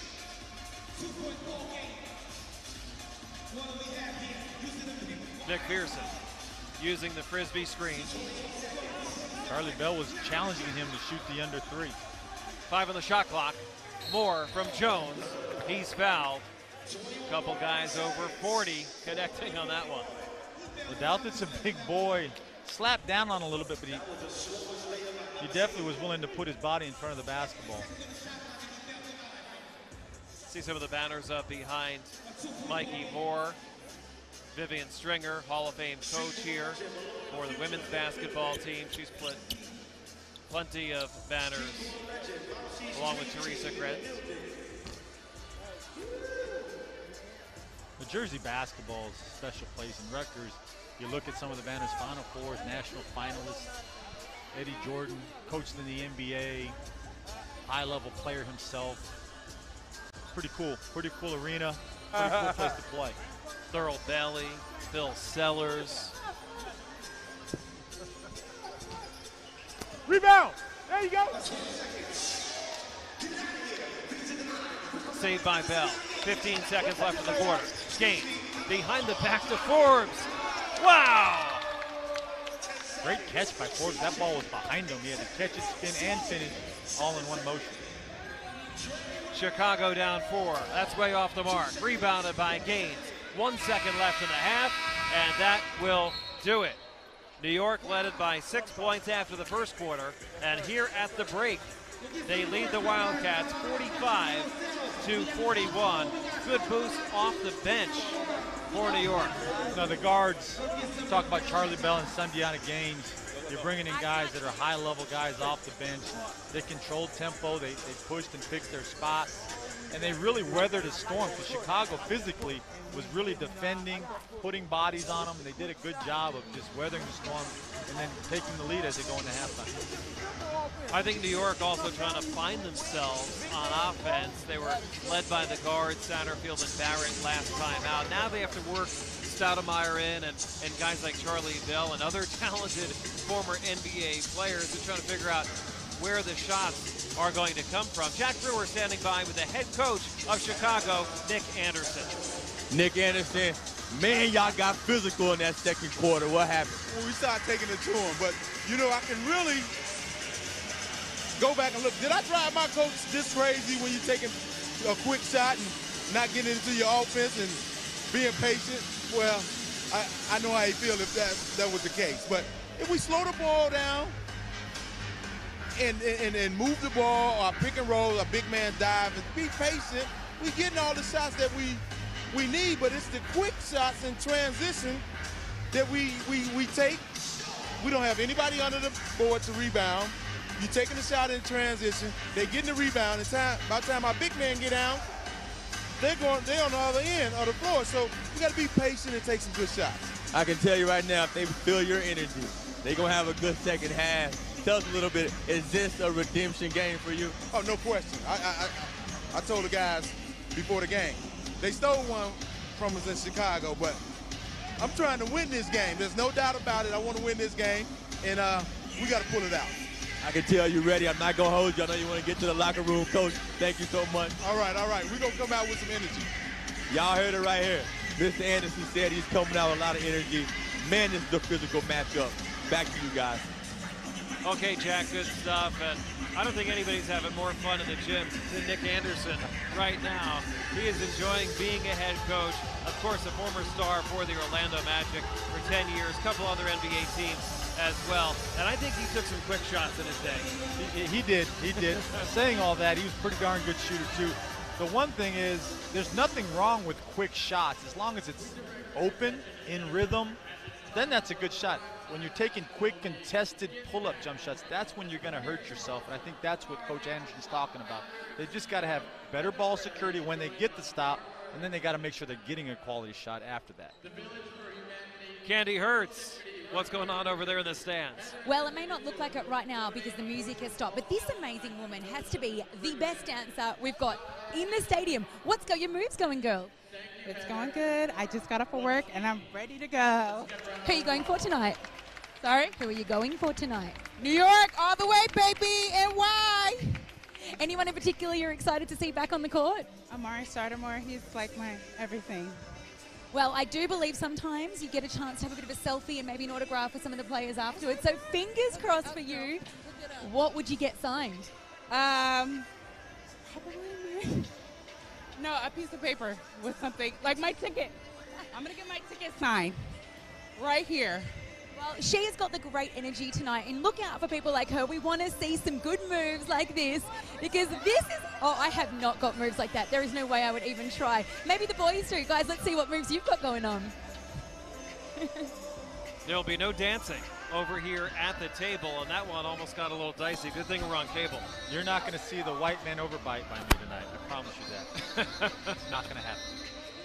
Along with Funkmaster Flex, Rex Walters, Dave Popkin here at the rack.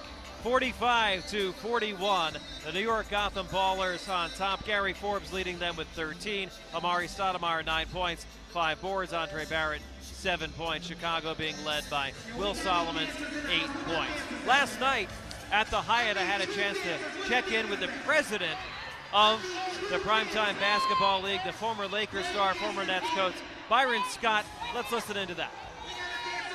Dave Popkin being joined by the CEO of Primetime Basketball. It's Byron Scott, the former NBA star player and coach. And what was the impetus behind you guys starting this league? Why do it?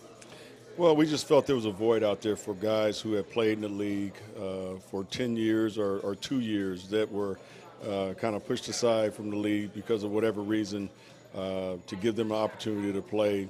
and stay home, to be honest with you. And the summer league was the time to do it. We didn't want to interfere with the NBA, obviously. So doing it in the summer we thought was something that was a void as far as basketball fans are concerned, because I think basketball fans could watch basketball, 12 months out of the year. So that was one of the main reasons we wanted to do it, to give these guys a chance to stay here in the States and be able to play the game that they love, continue to brand themselves, can make some money. But then the last thing, to be honest with you, was the fact that a lot of our guys in the NBA, and the statistics, after 4 years of retiring, a lot of the guys, 85% of them are broke. So we wanted to gather ourselves and and the people that we know to really try to give our guys an opportunity to keep the wealth that they've gained with some of the financial institutions that want to partner with us to tutor and mentor these guys and just look over some of the things that they've been doing. So it was really something that really touched my heart because of the fact that played in the NBA, coached in the NBA, and so many guys have to come back, 4 or 5 years later because they don't have any more money left. So we're really trying to help them understand that once basketball is over, that transition into the real world, it doesn't have to be as crazy and as hard as a lot of people think it is. But a lot of people think it's easy, but it's not. So we want to try to make the transition a lot easier for our guys. That's truly tremendous. It's a great benefit of the league for these players. Now, on the court, what's your assessment of how it's gone so far? So far, it's going pretty good. Our first game in Miami with our Miami team against our LA team was a pretty good game, obviously, competition-wise. These guys were getting after each other. The crowd was pretty good. And the next game in Chicago got even better. So what we're trying to do is just build that momentum. This is the third game, and we expect the New York market and the LA market to be the two biggest markets out of this league, so far going on. And so we expect a big showing tomorrow, and we got some star power, obviously, playing tomorrow, and we're looking forward to another very competitive game. How'd you get Amari Stoudemire? You know what? I think, number one, word of mouth. I think the one thing that's been our biggest positive throughout this so far has been the players that we've had, the way they've talked about our league and the organization and the way we treat our guys and what we have in store for them. I think that's one of the biggest advocates that we could have. And guys are talking. They're talking about how great it is to play and get up and down the court and the competition. And Amari was intrigued, so we were able to get Amari to play with our New York team, and I think that's just going to open the floodgates for other players that want to join in as well. One more game in LA next week, a place you called home for a long time, and then a long off season. What are the plans for next year? What are your goals? Well, our goals, obviously, we got a short-term goal of 3 to 5 years to really make this thing into something special. So, at the end of these games, especially the game next week in Los Angeles, if everything goes the way we plan, then we're going to sit down a week later and start discussing what our plans are for the next year. And right now, our immediate plans is to have 8 teams next year. And so obviously we have to add 4 more different cities, but we really feel good about the directions that we're headed in. We feel good about the players that we've had participate. We know that every single year there's going to be 100+ players that are available to play because everybody can't make it to the NBA. And the guys that are making it, some of them are out after 2 or 3 years, some of them are out after 10 years. So we're going to have a floodgate of players that we can continue to bring into this league to make this league continue to flourish into something special. And like I said, 3 to 5 years, we expect this league to be a great summer league for our NBA guys who haven't had a chance to play maybe as long as they want, but they don't have to necessarily go overseas. Byron, before I let you go, I'd be remiss if we didn't talk a little bit about the Showtime Lakers team that I grew up loving. I had my Magic Johnson jersey and the shoes and the whole thing. I looked like a big shorts and all that stuff. Huh? Yeah, I looked like a big purple grape. Okay, so what were some of your favorite remembrances of playing with Magic and playing on that team? Well, I mean, I have so many fond memories of playing with that team. The brotherhood that we had as a group was unbelievable. It was so special. I mean, it showed how much we really loved and cared about each other's well-being on and off the court, that even to this day, I see Magic 2 or 3 times a week. I see James Worthy. I play golf with James. I see AC Green. I see Kareem. I see Coop. I see all these guys, Michael Thompson. So we stay in contact with one another. It was a special group of guys that did some very special things in the 80s. And I wouldn't trade it for anything in the world. But obviously the most fond memory I have was going into the Boston Garden and winning Game 6 to be the first Laker team ever to beat the Boston Celtic team and my first championship, so that was very special. And now they have another pretty special player. Yeah, they do. LeBron James. He's the best player in the NBA. There's no doubt about that. And he's bringing so far a lot of excitement back to Los Angeles and a lot of expectations as well. So we don't think that this team will be the doormat like it has been the last 4 or 5 years. When you add a player of that caliber to the mix, you know, he elevates everybody's game along with his own. So the Lakers are looking to be in the playoffs this year and not only be in the playoffs, but be one of the top-ranked teams in the Western Conference. Byron, we appreciate all the time, and on behalf of all the hardcore Hoops fans out there watching that are checking out these games and coming out in person, thank you for starting the league. Oh, thank you guys for your support. We really appreciate it. All right, good stuff. That's Byron Scott playing for Chicago. It's another uniform. You're playing in primetime basketball, a new league, but where do you go from here? Do you want to keep playing? Yeah, I'll keep playing. You know, actually I have a couple offers to go back overseas, you know, now as we speak. And this primetime basketball league is it's a great opportunity, you know, just to keep myself in shape and also, you know, to develop the league. And it's doing a great job of the last 2 games that they had, you know, that we had. It's just been tremendous, you know, the atmosphere, the guys, the competition, and I'm looking forward to it, you know, playing with primetime basketball in the near future. This one should be a lot of fun because you have a number of lottery picks in this game, DeMar Johnson and Darius Miles, and now Amari Stoudemire as well. It's a pretty high-level player. Yeah, well, actually, a couple of those guys you mentioned came straight out of high school. And so, yeah, it's good that the caliber of the play is getting up and that we're starting to attract some of the names that are a little bit better known to the public. Now, you played college first here in New Brunswick for Rutgers for a couple of years before moving on to LIU, where you were the NEC Player of the Year. What were some of the things you learned from Coach Wenzel and the other coaches here at Rutgers that have kind of followed you through your career? I'd say the most important thing was chemistry and camaraderie. I mean, when you have guys who play together, guys who are good to each other and good together, you could bounce back from almost anything. And I think that goes a long way. Because you can have a great coach, you can have a great player, but if the guys don't get along and fight for each other, it's hard to win.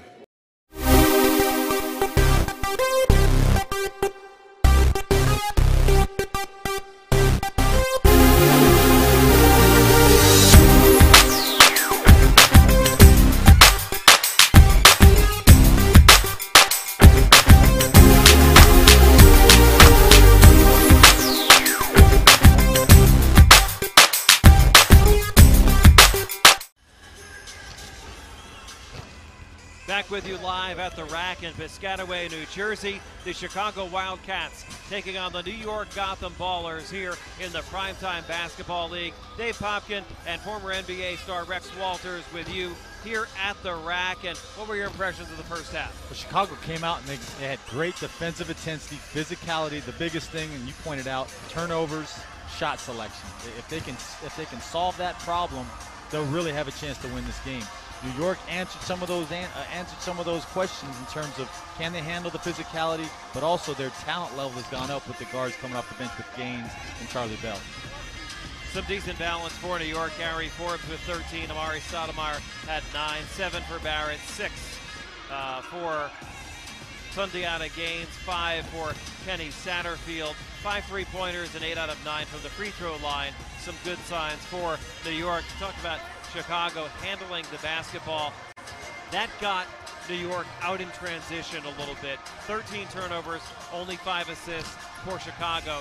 Need to clean it up a little bit. They have balance as well. In fact, all but one player, 9 out of 10 have scored in this game for the Wildcats. Will Solomon with 8, Andre Brown with 7, 6 apiece for Desmond Farmer and Mikey Moore. Yeah. I think Chicago, if they can shore those things up, they'll make a run. And that's the biggest thing they've got to answer. And the physicality's been great. Candy has Marcus Downton. I don't know. I turned around and went to run, and I ran into D mouth. He tried to bite me, I guess. I don't know. A bit hungry before the game? I think he was still hungry, so he took a little chunk out of my eye. I'll be all right, though. Yeah, it looks a little bit sore? Is it hurting you right now? No, actually, I don't even feel it, actually. I feel it when it first happened, but after that, it was fine. I mean, I'm not sure how much you care about this, but we're actually twins right now because I've got the same scar on the same eyebrow. So now that we're matching, yeah, we're twins. I'm really liking it. Come on, look like you. That's what it was. Well done, definitely achieved. How are you feeling about the second half? What are you guys ready to pump in there? We got to pick it up. They out-rebounded us last quarter, so we definitely got to pick it up. They got to make more shots. Anyone in particular you want to keep your eye on? Say again? Anyone in particular you want to keep your eye on? Yeah, D Miles, so he don't bite the other eye. Well, good luck out there the next half. Twins, back to you guys. Marcus Douthit keeping his sense of humor despite losing a little blood in the first quarter. It talks about that play right there kind of set the tone. Chicago's like, we're coming, we're going to be physical, we got to make you earn everything. Jack Brewer standing by with Paul Pressey, the head coach of New York. I think they start playing some pretty physical defense in that first quarter there, in second quarter. What are you going to do? Well, I think we got to take care of the rebounding part of it and also move the basketball. Those are the two main things we got to do. If we do that, we're going to be right in the game to win it. Are you going to get Omari in the game a little bit more this quarter? Hey, he played almost the whole first half, so yeah, he's going to be in there a lot longer than what he thinks. Are you going to give him the ball more, though? Hey, that ain't my job. That's them guys to get him the ball. But yeah, he's going to probably touch the ball a little more. I love it. Good luck, Coach. All right, thank you. Appreciate it. You heard it, guys. We expect to see the ball in Amari's hand a little bit more in the second half. Back to you. He was 3 for 12 in the first half, 3 for 3 at the free throw line, trying to work his way back into shape here in the Primetime Basketball League, and showed some pretty good wind, and it sounds like he's going to be in there a lot. Yeah, the people want to see him play, and he's a high-level athlete. He didn't shoot the ball well, but I thought Chicago really took the challenge. I mean, this is a guy that's a #1 pick and All-NBA, did a lot of things in his career that maybe they haven't, so this is an opportunity for them. Second matchup of the season between Chicago and New York. New York won the first one last week, 88-84.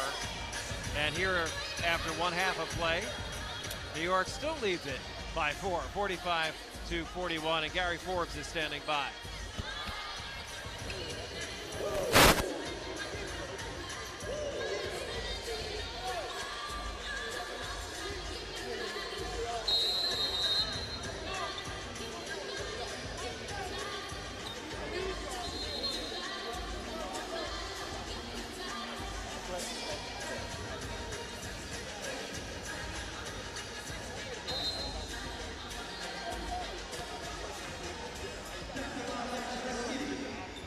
Underway here in the second half. Stoudemire has it knocked away, and he is fouled.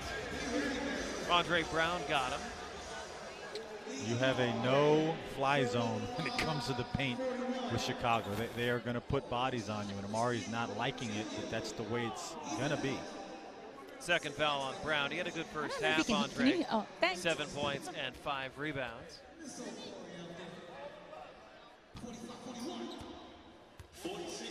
Stoudemire now into double figures with 10. He also has a block shot and a steal in just over 17 minutes of play.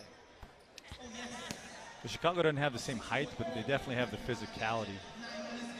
So it'll be interesting to see how this plays out between the posts. Charles Jones running the point for Chicago, playing in the backcourt with Will Solomon. Looked like it went off Solomon to New York. A little confusion about who was going to be in the pick and roll and what they're running. I'm sure Coach Anderson's not particularly happy about that possession coming out of the halftime.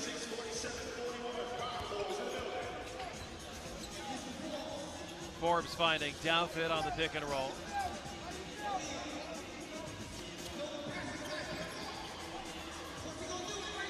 The post defense by Andre Brown is pretty darn good. Guys do not get closer to the basket on him.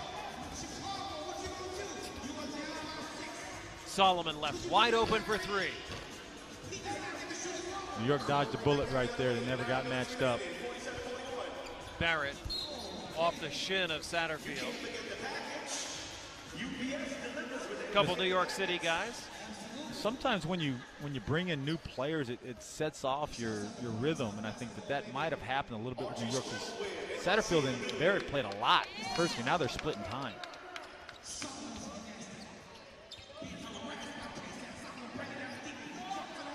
Andre Brown has 9 points. Solomon's playing. Solomon's a good player. Nice drive, draws 2, and nice pass to big Andre Brown. Stoudemire, vintage.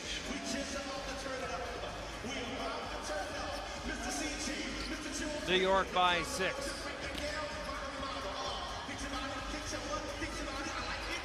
Frisbee, no. Amari fighting on the glass. Brown comes away with it. Here's Mason. Whoa! Anthony Mason Jr. Great cut. Nice pass by Andre Brown. Great patience not to force it up after the offensive rebound. Forbes is fouled. He'll be shooting 2.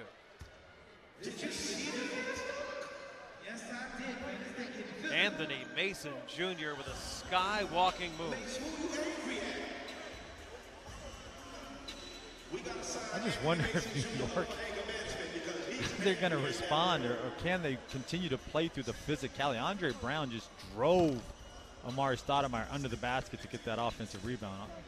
Amari didn't know he was signing up for this. Forbes with 14. Forbes was the leading scorer the last time these teams played. He had 23.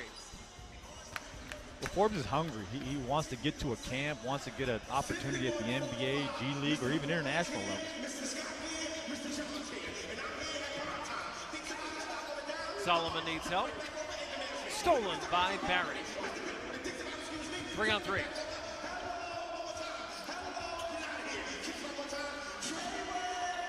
Satterfield's 3 off the mark, but Barrett, good look inside Gary Forbes. And that's too bad for Mason because he made a great second effort play to get back in transition. New York matches their largest lead, 53-45. 7.5 minutes left in the third quarter.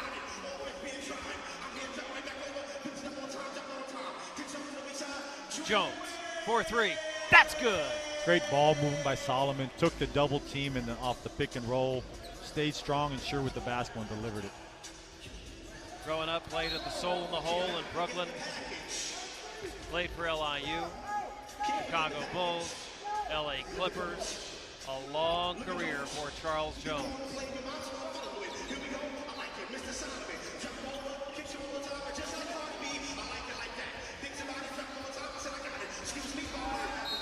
Solomon hits it. They count it. He is fouled. Chance for a three-point play. Solomon's making a conscious effort to drive the basketball, not just to score, but also just make plays. Nice drawn kick, got it back, and attacked to close out again. He's playing some really good basketball. This MC here at the rack has a lot of energy. He does. Wonder what he had for breakfast. Solomon completes the three-point play. Hartford, Connecticut native, Will Solomon.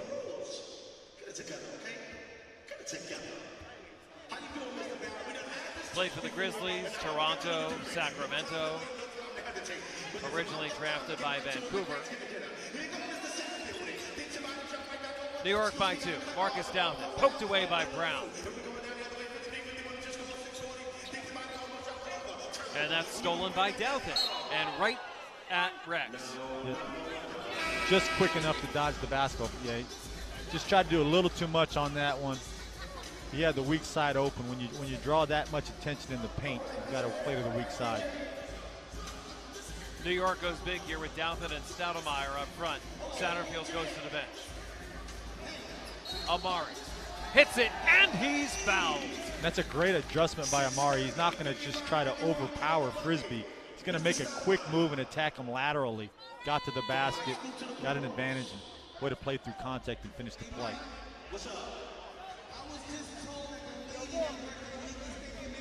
Amari Stoudemire, part owner of a basketball team in Israel, in Jerusalem.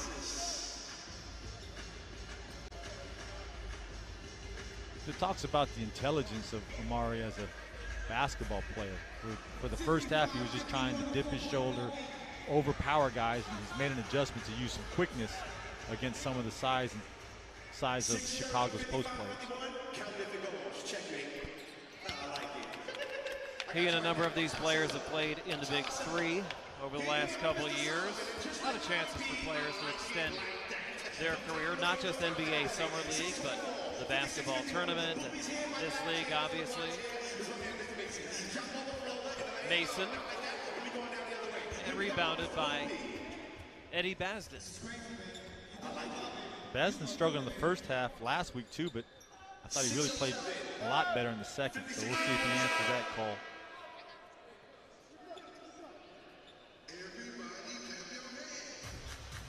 Forbes leading everybody with 15. He's set to inbound for New York. Chicago out rebounding the Gotham Ballers by 10. Barrett to Stoudemire for the jam. Great pocket pass to Amari by Barrett. Right hand, short, low bounce pass. And Amari showed some of that athleticism we've all seen before. Rex, that has been a good 1-2 punch several times tonight. It has. Jones, a deep three. That's good. Charles Jones, and he gives him that look.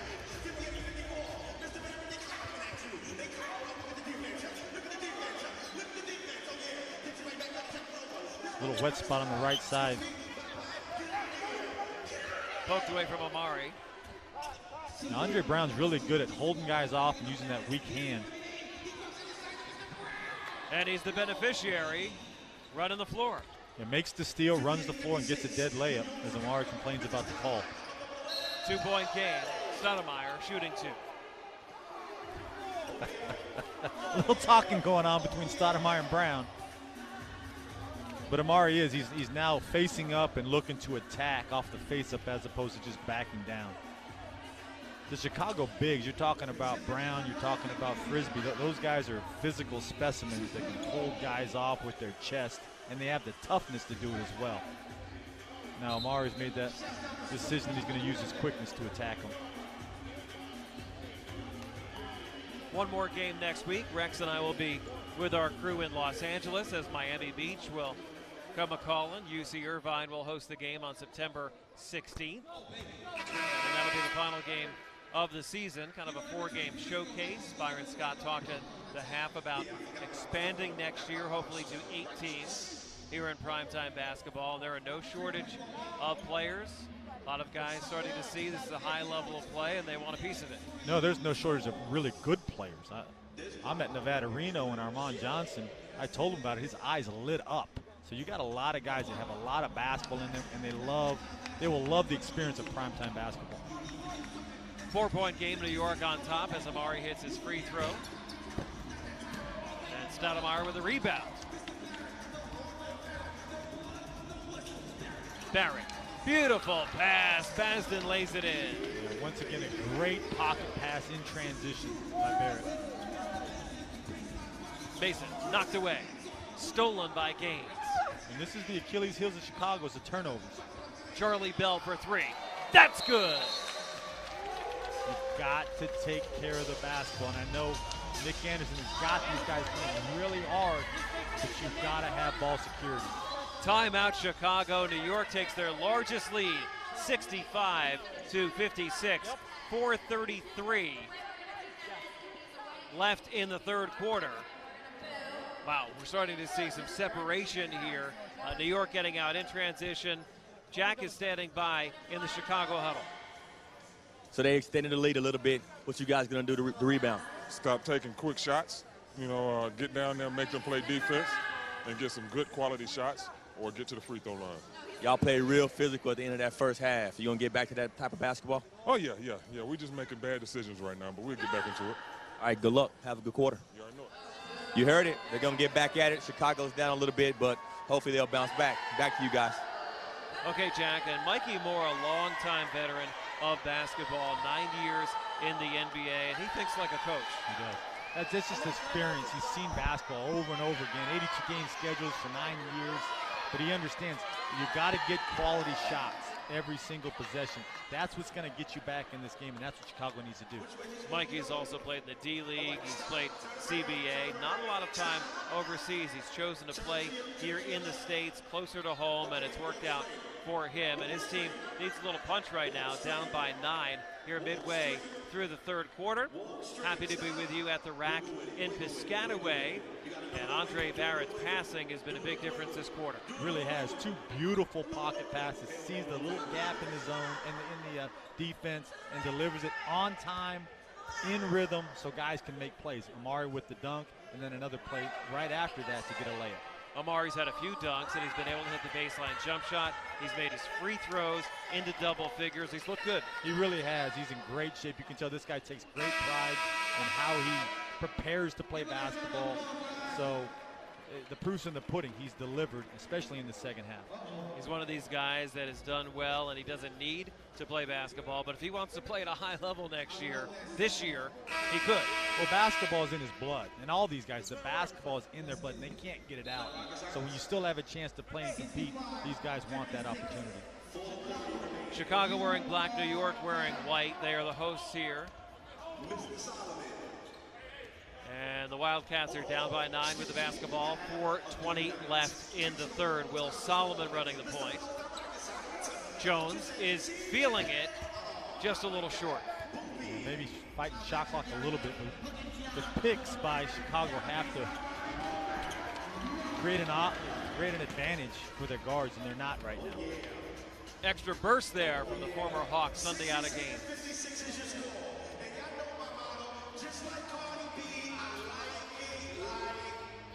And once again, we just slipped out. Mason slips out on the pick and roll, so there's no advantage for the guards to make a play. Mikey Moore from deep, and rebounded by Gaines. Run of the break. Stoudemire is fouled by Moore. And that's the speed of Sundiana Gaines, pushing, head up, finds an open teammate, and then, quite honestly, Basden makes a great play with the drop-off to Amari Stoudemire. But it's the pace of Gaines. When he comes in the game, you can feel what he brings in terms of speed and athleticism.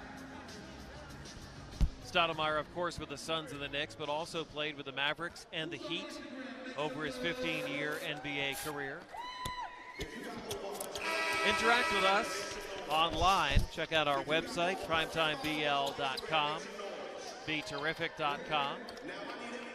And on social media, it's hashtag PrimetimeBL. And we thank our sponsor as well, Our Natural Shop.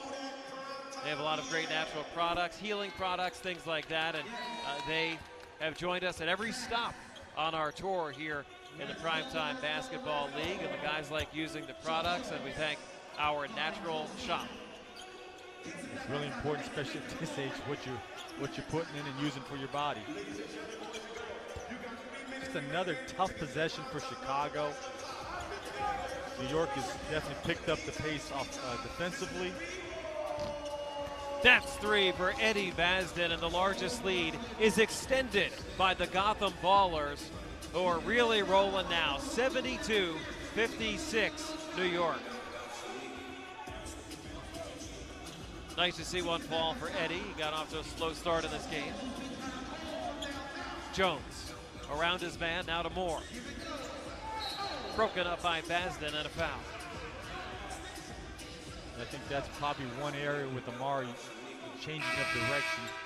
That's one of the things that go as you get a little bit older, but still he was able to stay in front, used his intelligence to keep Mickey out of the paint. Kenny Satterfield back in for New York. They'll play with Bell, Dowsett, Basden, and Gaines. Chicago's really searching to find an answer of how they're going to score the basketball.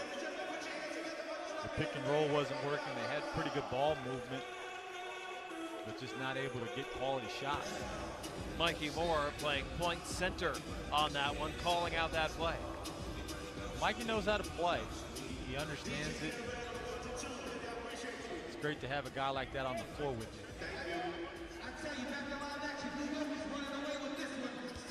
Moore doing it again here. That's a deep 3, but off the mark from Desmond Farmer, former Spur and Sonic. 2:20 left in the third. Looked like Moore got a piece of that shot. They definitely got a piece. McPherson lays it in. They need that. They need some transition buckets. They got to get some stops. 2 more. McPherson, 4 points in a hurry. Doubt is a much better player than that. He got a little lazy on the inbound pass.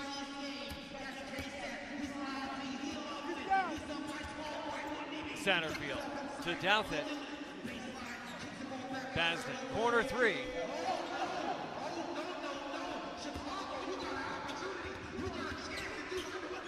Mason, acrobatic, and there's a foul. Air ball transition. Air ball transition is like you're passing to the other team. It's really hard to recover from that, especially when the shot comes from the corner.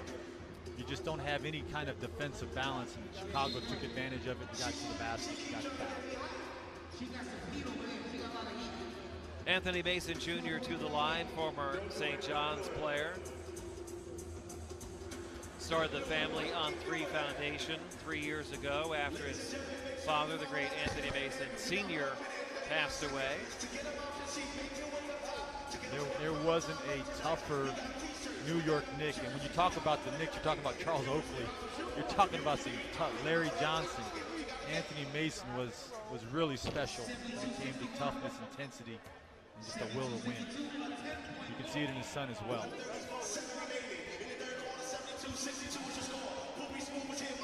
Anthony Jr. has played in Bahrain, France, Italy, Japan, Venezuela, Cyprus, all over. Gaines tied up, fouled. Great cut by Gaines. Got the back of Paul McPherson's head. Also talks about the ball handling and vision of Kenny Satterfield to find him.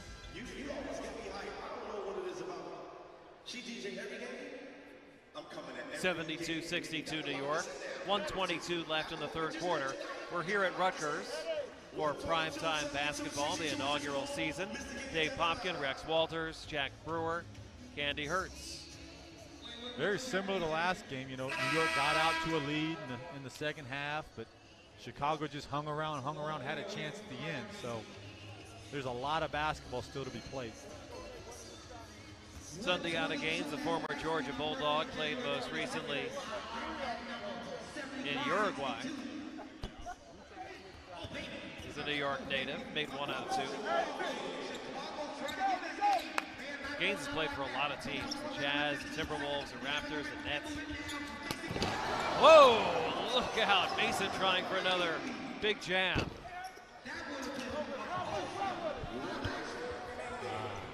Bell can't track it down. I love Douthit. You know, he doesn't score the ball, but he protects the rim, he boxes out, he plays the right way, willing to give up his body a little bit, gave up a little bit of his eye tonight. He's a fun one to watch.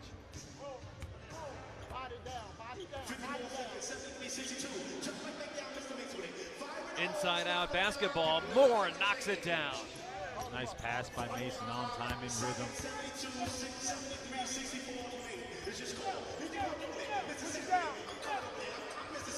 Paul Pressey calls out a play for Satterfield, and he keeps it. This is where Chicago needs to attack in transition. Alley-oop City. Farmer to Mason for the flush. That was pretty. That was pretty. Nice pass.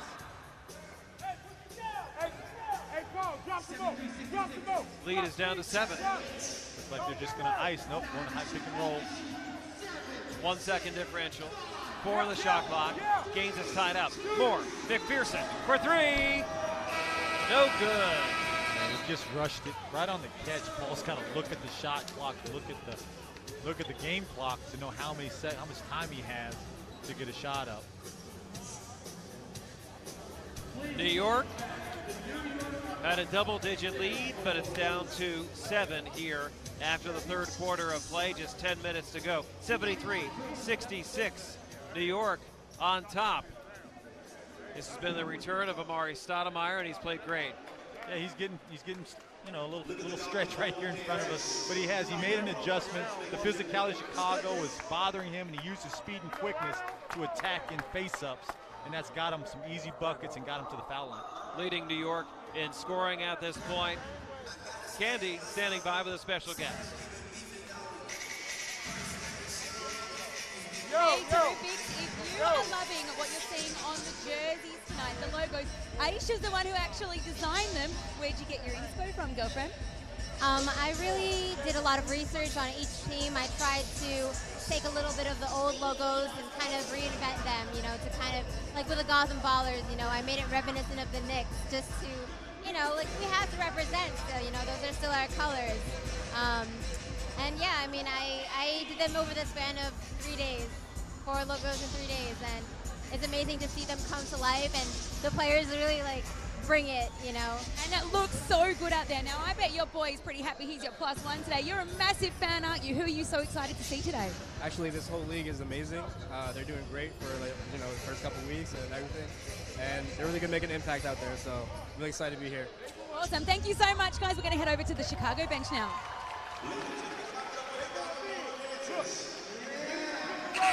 Listen in over there with Nick Anderson.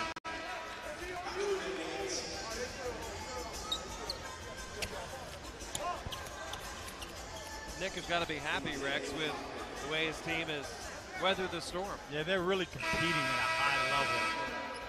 They were not happy with the result last weekend, so they've stepped it up. They've got a tall task in front of them. They've got to get stops and get in transition to create some easy buckets.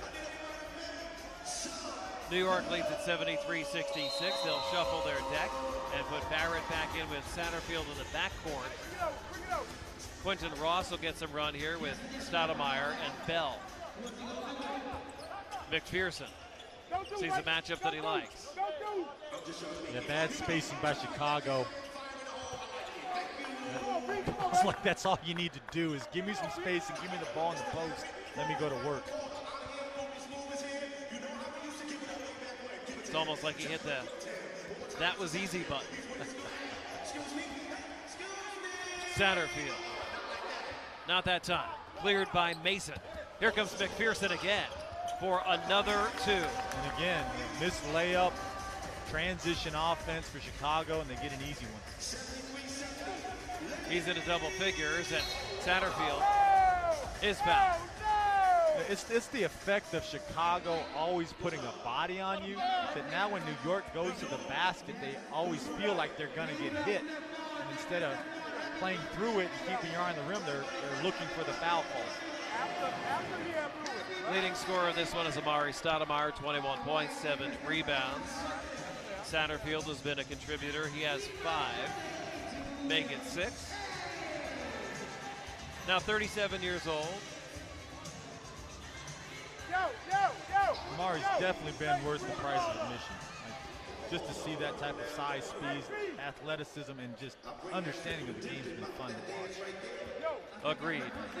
Satterfield, the street ball star, former NBA player as well.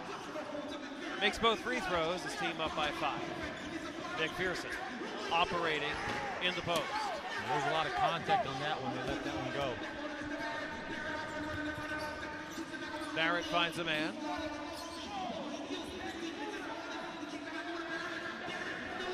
Barrett whistles one inside, but nothing doing. Great rim protection by Chicago. They're literally putting a fence around the basket. You're not going to get layups without feeling us. It's having an effect on New York, and that's why they're winning this game. Desmond Farmer, former USC Trojan, fouled in the open floor. Really 3-point guards on the floor right now for New York, trying to get more dribble penetration, maybe open the floor up. New York trying to wrap up this inaugural season of Primetime undefeated. I like the back-to-back games, like playing the team that you just played. It's like a rubber match. The intensity goes up a lot more. Luther head. The reverse for Luther. He is a scorer, takes on 2 defenders, and still gets to the basket. 1 possession game. Barrett. Barrett tried to whistle it inside. Stolen by McPherson. And Frisbee for the jam. Luther's got to be careful with his outlet. They get a free one on that one from New York. 1 point game inside 8 minutes to go. Bell.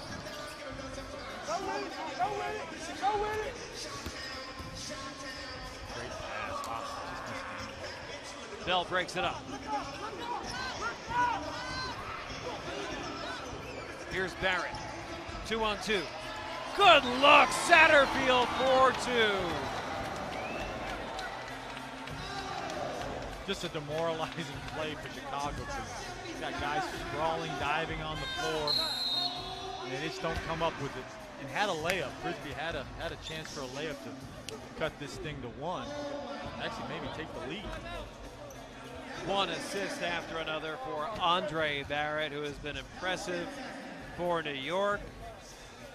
Satterfield now with 9.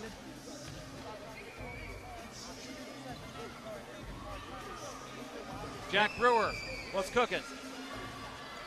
I am here with the 2 men behind this league, Mr. Byron Scott, the legend himself. John Askew. Byron, tell us, what do you make of this game, man? It's been a physical matchup. It's been a great game. You know, I mean, both teams are going after it. You can see the competition is fierce. These guys want to win the game, and they're out there playing as hard as they can, and I think the fans are enjoying it. And, again, this is only our 3rd game, and each game has gotten better and better and better. I haven't seen a game this physical since you were playing, man. That's because they don't allow them to play that way anymore. We allow them to play that way now. I love it. I love it. John, you've been very instrumental behind this league, man. Give us your thoughts on this game and what's this mean for the success of the league. Well, first of all, Jack, to be the host and to have this as our New York-New Jersey game means a lot to me personally and to the league. And you can see it's getting easier. The flow is getting so much better for us in terms of how we're playing the game, and players are used to this. Now they're taking this thing really, really serious. As you can see there, Jack, they're rolling on the floor, putting some hard effort and hard work play. The first week I saw no dunks. I think I've counted about 7 today. So fans, keep on enjoying this matchup. This league is here to stay. Thanks so much. Back to you, fellas. It's a good point, Jack. We've seen more athleticism here tonight, Rex. Some exciting plays. No question. These guys are laying it all on the line. And they do. They still have a lot of gas in the tank. And they're showing it tonight. We've seen Amari Stoudemire get up for a couple jams on assists from Andre Barrett. Quick inbound to Brown. New York caught unawares. Amari showed a little bit of his post defense right there on Brown. Farmer. Farmer plays hard. He really gets after it. Somebody left the barn door open for Farmer. Poked out of bounds. It'll be Chicago ball. Paul McPherson takes a rest. He was a force in the game for the Wildcats into double figures. Solomon. Frisbee.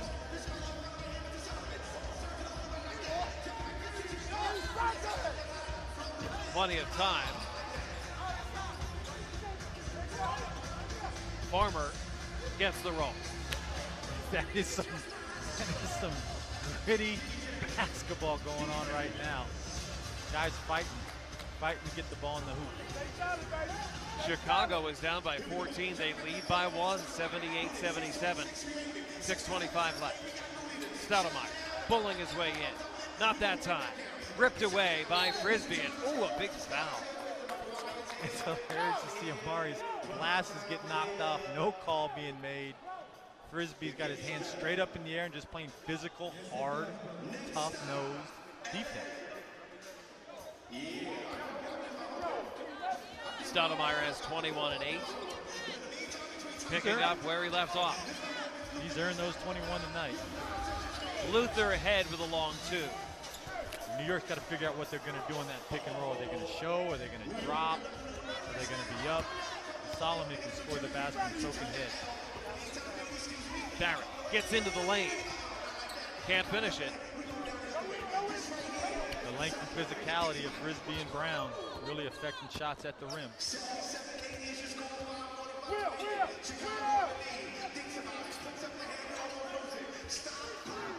Solomon to Frisbee. Just really good, quick paint catch score by Mr. Frisbee. It's been a sea change in this game. Total swap in the fourth quarter. Chicago by 5. That three is banked home for Charlie Bell. He rings one up. And Nick Anderson with a nice laugh, because that's what you're going to do when a guy banks it from the corner.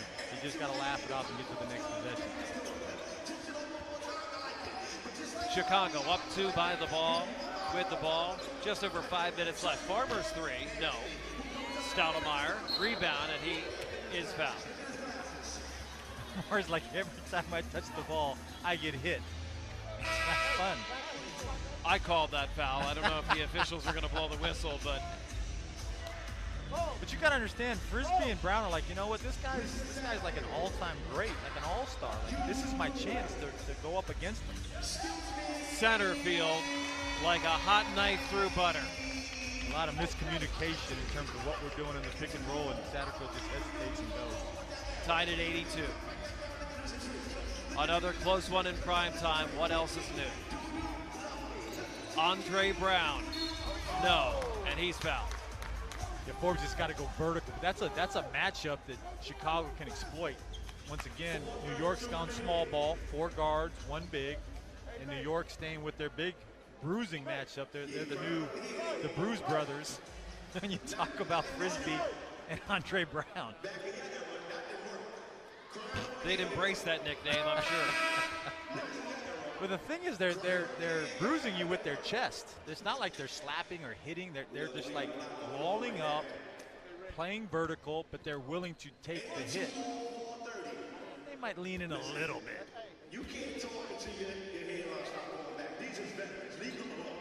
Brown hits his free throw, 83-82, Chicago.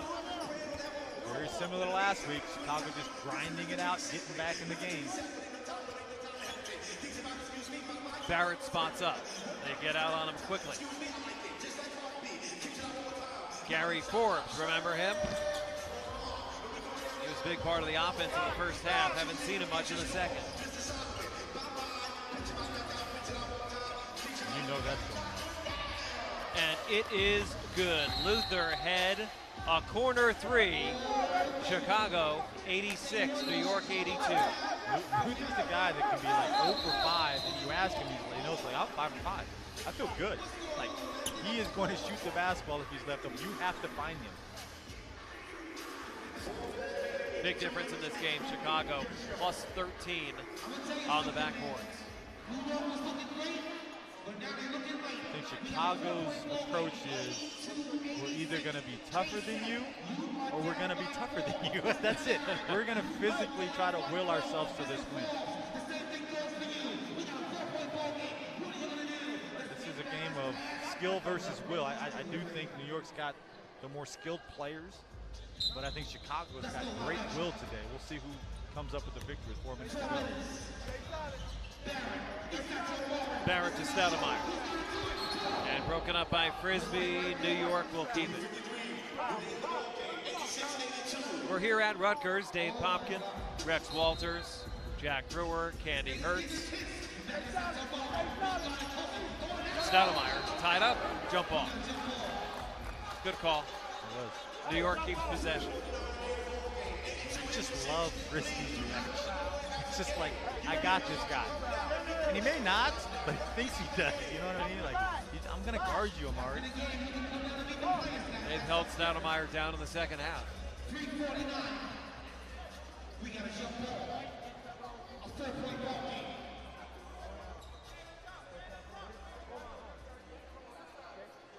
Going to this game, you're thinking, oh, they just got Charlie Bell and Sundiana Gaines. There's no way Chicago can match up. They don't know that. They don't believe that. Chicago's playing with some great physical and emotional energy. Stoudemire and Frisbee to jump it up here, and that is a violation. You can't do that. I love good players because it's never their fault. You know what I mean? They just have that mentality.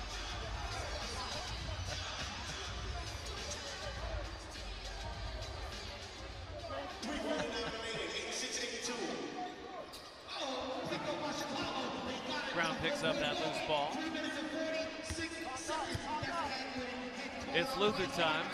Gives it up to Solomon.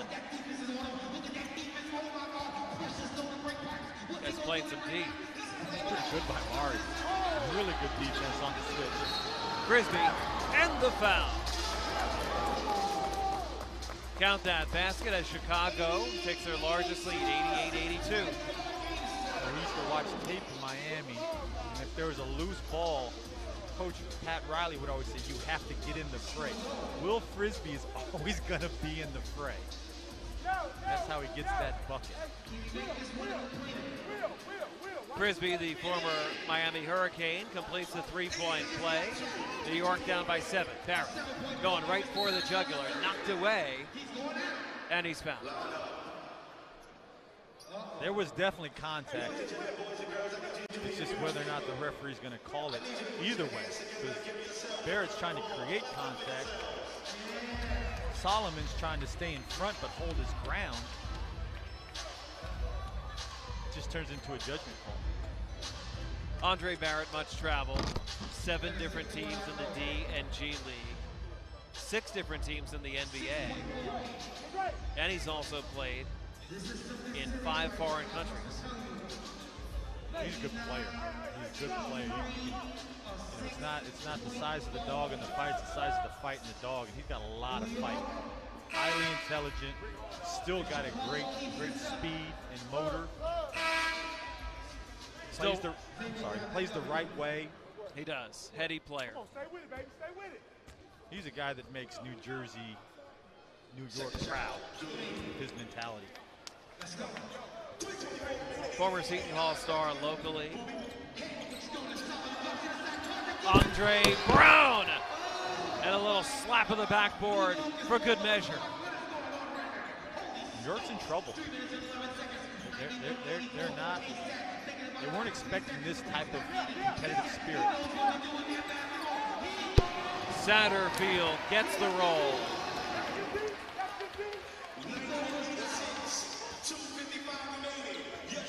And Chicago managed this game up 5 with 3 minutes to go.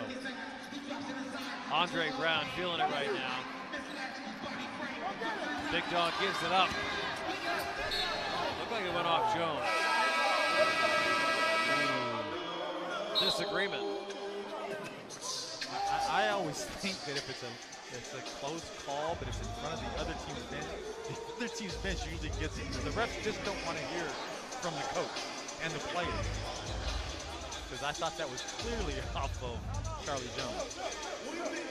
Barrett not thrilled, and he's actually looking at the Jumbotron to see what the deal is. But they need to refocus New York. They're down by 5, 2:42 left. See that slap on the backboard by Andre Brown? Little playground move. He's got some rise. He's got the physicality, the athleticism to still do those things. Next time I touch the backboard, I'll be on the ladder. Hopefully cutting down a net. That would be nice. We got a nice team in Nevada. If you guys are ever out in Reno, you're going to see some good basketball. We have a talented team.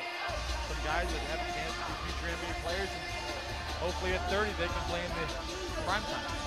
In-game interview with Will Frisbee. Let's get the insight from Candy. I am with my friend Will Frisbee. We are both Hurricanes. We can do our U together. Oh yeah. You are mighty sweaty. You're having a good game. Yes.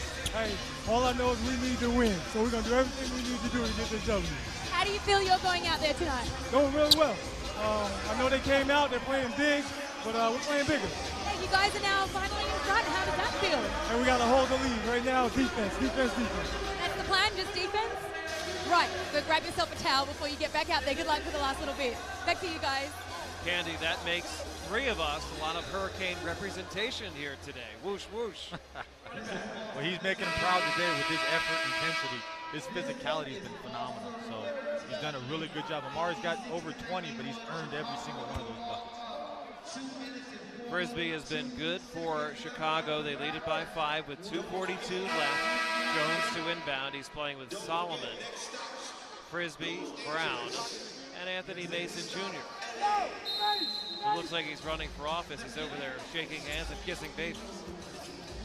New York's gone really small ball with 4 guards, 4-point guards in Amari. Andre Brown lays it in, the former DePaul star. 3 on the way, and a foul. Gaines will be shooting 3. Mason got him. That is what gives coaches gray hair and sleepless nights. Pull up 3 and off a made bucket, you don't want to foul in that situation. Rex, I wonder how many NBA points are present in this gym right now. You have Nick Anderson, Paul Pressey, Sleepy Floyd is sitting courtside, Mark Aguirre, yourself, Amari Stoudemire, and most of the players in this game. Well, take me out of it because I'm not adding enough. But if you talk about positionless basketball, that's a heck of a team right there.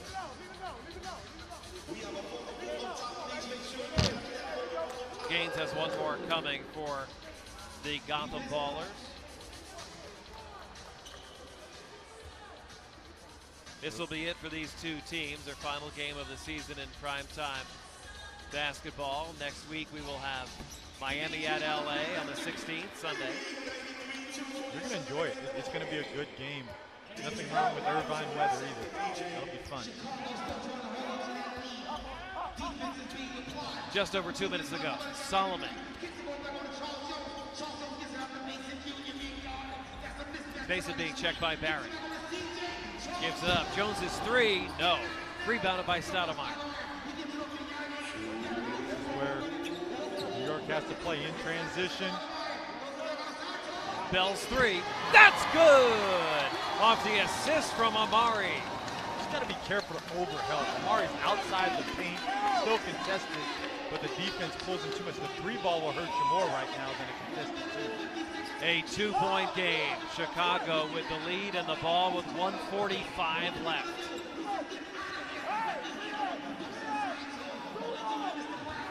Brown. Gathered up by Bell. Great defense by Sundian again. Held his ground and made him shoot a contested 2 outside the paint. Barrett on the drive, and he is fouled. So the speed of New York has put them in a position to tie the score. 4-point guards and Amari, space and pace. They've been able to hold their ground in terms of guarding the post. That was good unselfishness by Stoudemire to find Bell. That was a big-time pass. You're talking about a 6'10" athlete going full speed with a man on him to have the presence of mind to kick it. It's a heck of a play. Barrett with one more coming as New York is in the bonus. Chicago is not. With 1:25 left. Ties the game at 93. The little big man, Andre Barrett. New York fans are getting into it. That 3 off the mark from Solomon, and New York loses it right to Jones, and he's fouled. I think they said Sundiana was on the line. Oh. Chicago ball. 1:12 left. And this is where fatigue plays a factor, right? I mean, that was a simple play, and Sundiana Gaines makes that every first quarter, but now we're in the fourth quarter with 1:12. He's been getting hit. He's been running the floor, defending, and then a simple play becomes difficult to give Chicago the ball back. Who is the hot hand for Chicago? Tie game. Who do you drop a play for? I think if Head's in the game, he's one, and then Will Solomon. Those are the 2 guys. I want the ball. And even though Solomon missed that last one, I think the ball needs to go to them. Jack Brewer, over to you.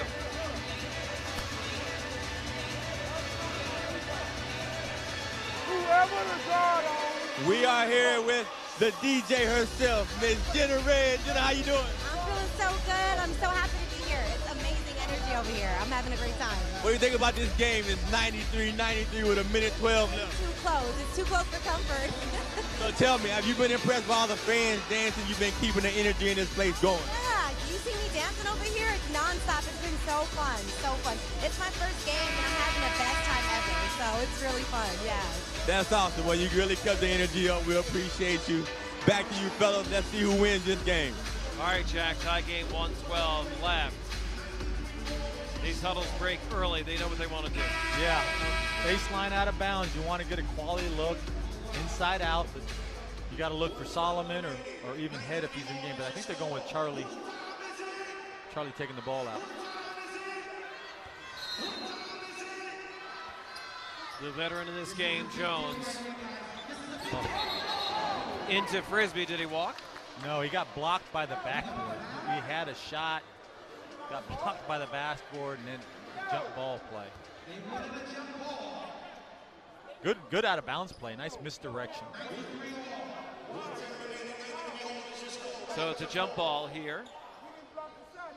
So right here, Chicago wants to form a wall where you know Frisbee's gonna tip it. You don't want to talk to the ref. You want to form a tandem of two. Looking for Mason, and he finds it. Andre Brown with Stoudemire on him. Big moment in this game. Brown stripped. Mason stripped. Good D by New York. Barrett has it. Tie game. Inside a minute to go. Gaines settles things down. Plenty of time on the shot clock. Barrett off the screen. Finds a man. That three is good! Charlie Bell! Great screen by Amari Stoudemire. Gets Barrett to turn the corner, draw the defense, and deliver the package. 96-93 New York. 35 seconds left. They're going inside. Brown lays it in. 1 point game. Timeout called by New York. They want to get the right shot here with 31.4 seconds left. So Chicago, you're going to play the possession out, and you got to get a stop, obviously. Now, if there's some way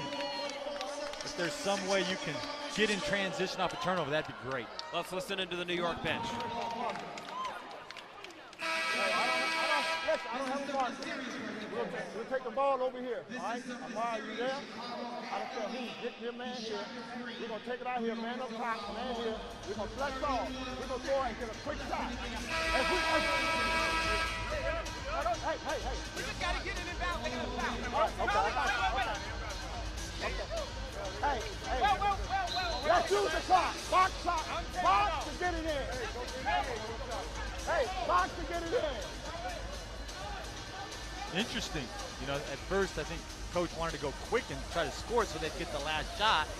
And then at the end, I think they came up with the decision, hey, we're gonna run some clock here, make sure we get the ball in. We have the floor spaced in terms of press offense, and then from there we can make plays. But the biggest thing you got to stress is get back, make or miss, get back if you're New York. Andre Barrett thinks they're going to get fouled, but Chicago can just play defense here because there's a 7-second differential. 22 seconds left in the game. New York with the ball by 1. Going to be pick and roll with Stoudemire. Barrett beats his man. Barrett, tough shot, he is fouled. He wanted the ball in the crucials, and now he can make it a 3-point game with the shot clock off and 13.7 seconds left. Really nice play. Mar was coming to the pick and roll, and Barrett just refused it and took it himself. No one wants to give up a 3, so nobody leaves to help, and he gets to the basket. 96-95, 13.7 seconds left. 13.7 is a lot of time. Chicago can call time and set up their last shot, or they can just rush it up and try to get the bucket, but they may need to draw up a 3. It depends on this free throw from Barrett. I think on the make, they're going to call timeout. They do. 13.7 left. Barrett hits both free throws. Well, 13.7, you still want to drive the basketball and suck in the defense. Not just settle for a contested 3. See what Chicago wants to do. Let's listen in. You out, all right? I'll bring another small there. No.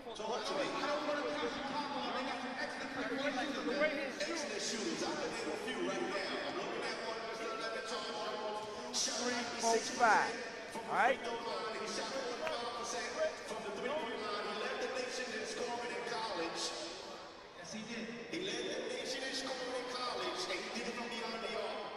What do you think's coming here, Rex? I would say some pick and roll to get a quick shot. They did go small, so now they've got 3 guards in the game. Actually 4 with Mason at your 5 who can all shoot 3. So New York has to make a decision. Do we switch all pick and rolls? We have to get up. We have to switch all pick and rolls. Be up, and then 5 guys got to rebound. With no bigs, probably going for the 3 and not a quick 2 and a foul. Yeah, I think you got to drive the basketball, and if you suck in defense, you'll kick. But if not, take the 2, and then you at least have the clock stop so you can set your defense and try to get a turnover or take the foul again. Jones to inbound. Solomon. 12 seconds left in the game. Got to get to it quick. 5 seconds. Double team. Wow. Mason for 3. No, and that is the game. New York wins it, 98-95. Mason had a look. New York sweeps Chicago, and this the inaugural season of primetime basketball. New York dodged a little bit of a bullet there. They did not switch the pick and roll. Anthony Mason Jr. got a quality look. Guess what? You're a genius because it worked. Chicago ends up going 7 for 20 from downtown. New York 11 out of 22. Again, a difference in this game. New York got out rebounded, but they made the plays down the stretch when they needed to. Here's that last shot. Got a quality look, and 2 games in a row, Chicago has a chance to tie or go ahead at the end of the game. So great game. It was very, very well played.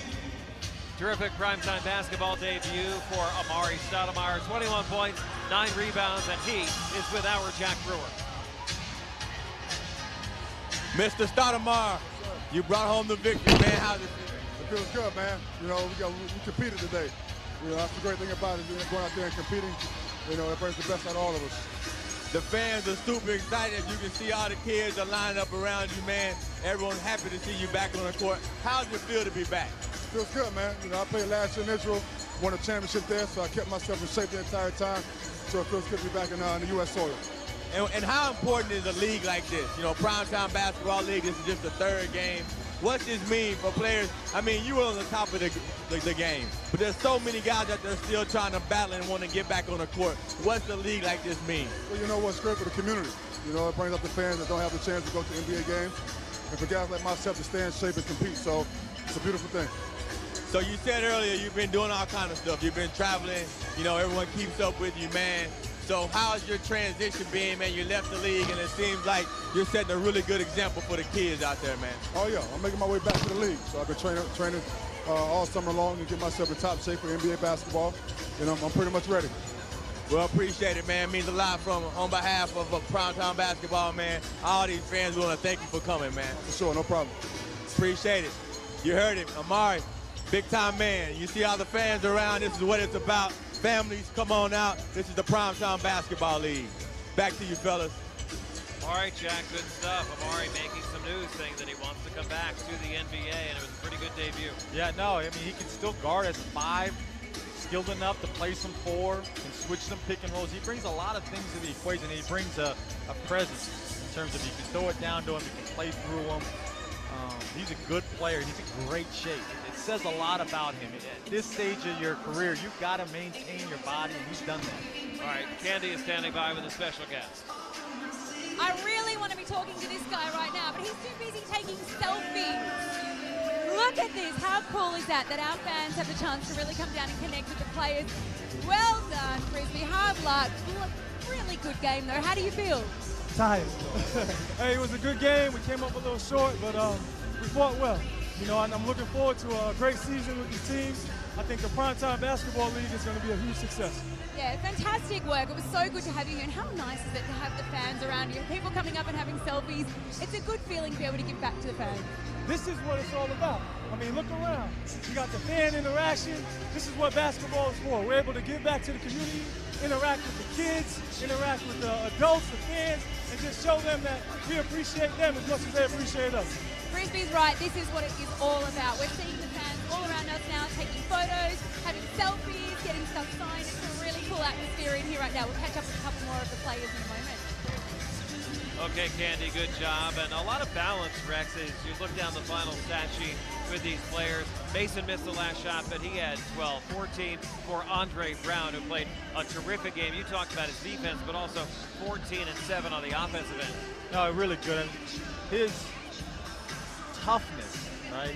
To score the basketball, play through contact, take the challenge. Him and Pregame taking the challenge to guard Stoudemire, made him work for everything. It gave Chicago a chance. When Chicago's roster got better before the start of this game, Chicago really answered the bell. They have nothing to be ashamed about. They really competed hard tonight. Candy and Jack are out there on the floor, boxing out, hustling for the good interviews, and Candy has the next one with Nick Anderson. Nick, how are you feeling, matey? I can't complain about this. You know, we put ourselves in a good position to win this game. A few mistakes, a few missed shots down the stretch cost us, but we were in a position to win this game. You gave us so much in that halftime interview when you were chatting to Jack. Good energy and really positive. What sort of stuff did you say to the guys in the room? It was all about good energy, moving the ball. You know, we had a small guy on a big, and we want to go in the post and let the big man work. We had the opportunity just to make shots. Was there anything you think you guys could have done at that last few seconds to actually get it over the line for next time?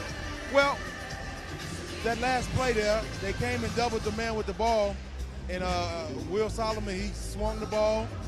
Mason was wide open. He had the shot to tie the game up. It was a good shot. Just unfortunate it doesn't fall for us. Well, we'll have to make sure that you bring it next season. Great to have you here again tonight. All right, thank you.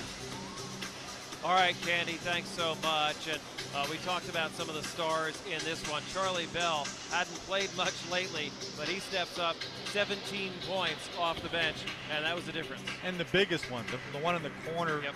Perfect pass by Barrett to him, great pick by Amari. But no, he did. He brought a presence, scored the basketball. I think another big thing was New York got to the line. They were willing to play through some contact, got to the line. That was a big difference in this game. 27 of 30 from the free throw line, 90%. That was a big difference. I think Jack has gotten a good interview. He has Bharat Parikh, the owner of Primetime Basketball League, over there on the court. Jack, can you hear us?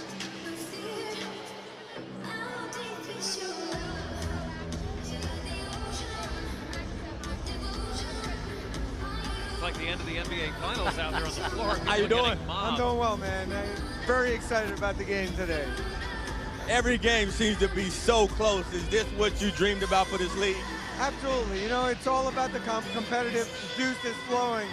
These guys are competitors in their blood, and that's what it's going to take to bring the fans in, get the excitement going. You saw what happens every fourth quarter. All the players are really into it. They want to win. And if you look at this floor, you have all these kids and families and people that are so excited about this league. What is that? How does that make you feel? Super excited, bro. Absolutely. This is what it's all about. I think most fans aren't able to do this and get close to the players. This is an opportunity where they can do something they've never done before. And Primetime's making that happen. So very excited about that. Definitely. Are you expecting the same thing in LA? Tell us a little bit about that. How excited are you to go out to the West Coast for the first game? I think LA is going to be awesome. That's going to be the culmination of our 4-game season opener. Next year we're going to come in strong, but LA is going to be jam-packed with some great people. So looking forward to seeing some fans out there. That's great. Congratulations on everything, man. This has been an amazing experience for me, for everybody watching, all these fans here, and it's all because of you. Thank you so much. Man, all the credit goes to John Askew and Byron Scott and the entire staff at Primetime. Go Primetime, baby. That's right. You heard it. Good job, man. It's amazing. Okay, Jack, thanks so much. What a much. fantastic game, ladies and gentlemen. This has been incredible. It really was. Gives you the New chills York watching winning these it. guys battle. Now these families are on the court. It's amazing. There he is. Jack's having some fun out there. He is. He's having a good time talking to fans. Can I ask you, now congratulations. This is a special game for you, wasn't it? Yes, it was. It was a homecoming game for me. I couldn't have got anything better than that with a great game with a lot of competition and competitiveness during this game. And a smile from ear to ear on you. I can see that now. How great was the energy in here tonight? Yes, the energy in here was crazy. I think with the addition of us adding the on-the-court MCs to keep the crowd involved in the game is a really big thing for us. Well, a big congratulations. Tonight was a great success, and I'm sure you're pretty happy about the win. Yes, I am. And LA, you're up next, and hopefully you and Jack would be a part of that. Absolutely, I'm sure we will be. Thank you so much for tonight. Great effort. Back to you guys. Okay, Candy, thanks a lot. And we talked about Charlie Bell, 5 for 6 from downtown in this game, 17 points. The point guard play of Andre Barrett down the stretch, making those 2 big free throws. And, of course, the guy that's getting swarmed right in front of us, Amari Stoudemire, the 6-time NBA All-Star, 21 points, 9 rebounds in this one. Had a big pass to Bell. That was a big basket in the fourth quarter. Great unselfishness. You know, when the ball's in your hands and he's the franchise player for this team, you have to make great decisions. And are you going to take the challenge of shooting a tough shot or just making the easy play? And he made the easy play, and it produced for his team, and that's big. And Barrett as well. He's the head of the chicken. He got the ball where it needed to go. One, scoring the basketball, but also making that great pass to Charlie Bell. Some really, really good basketball on both sides of the court. Chicago has nothing to be ashamed of, but New York just had a little bit too much for him again tonight. Candy standing by with some excited fans after this one. New York wins it by 3. It's impossible to know who the biggest fans are out here tonight because I am seeing everyone taking selfies with their favorite players. Who, Jordan, were you taking your selfies with? I was trying to take pictures with Amari Stoudemire. He was my favorite player growing up, so it was awesome to see him like really up close and personal. So I feel like it looked like a bit of a man crush was going on. Were you okay with that? Yeah, definitely. I'm here to support him. Yeah, did you watch him growing up? yes, I actually followed him in Phoenix, and then when he came to New York, I'm a big Knicks fan, so it was obvious that he was here to stay. So it's awesome that he was playing for Gotham too. That was pretty cool. And this was your first primetime game. What did you think of it? Oh, it was a good time for sure. Like, it's awesome to be able to be so close. You can never afford to be this close for an NBA game, so to be able to see them now is pretty awesome. Awesome. Well, I'll let you guys go back and get a couple more selfies, but great to have you in the crowd tonight. Thanks for joining us at Primetime. All right, Candy. Jack Brewer is standing by with Smush Parker. What's up, Jack? I got to be on TV. All right, don't embarrass me, all right? Here, let me stand over here, because you're a little shorter.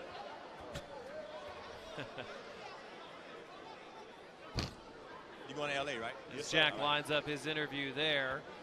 6 in double figures for Chicago in the loss. 6 in double figures for New York in the victory. Charlie Bell, the game-winning three-pointer for New York. And Jack Brewer, over to you.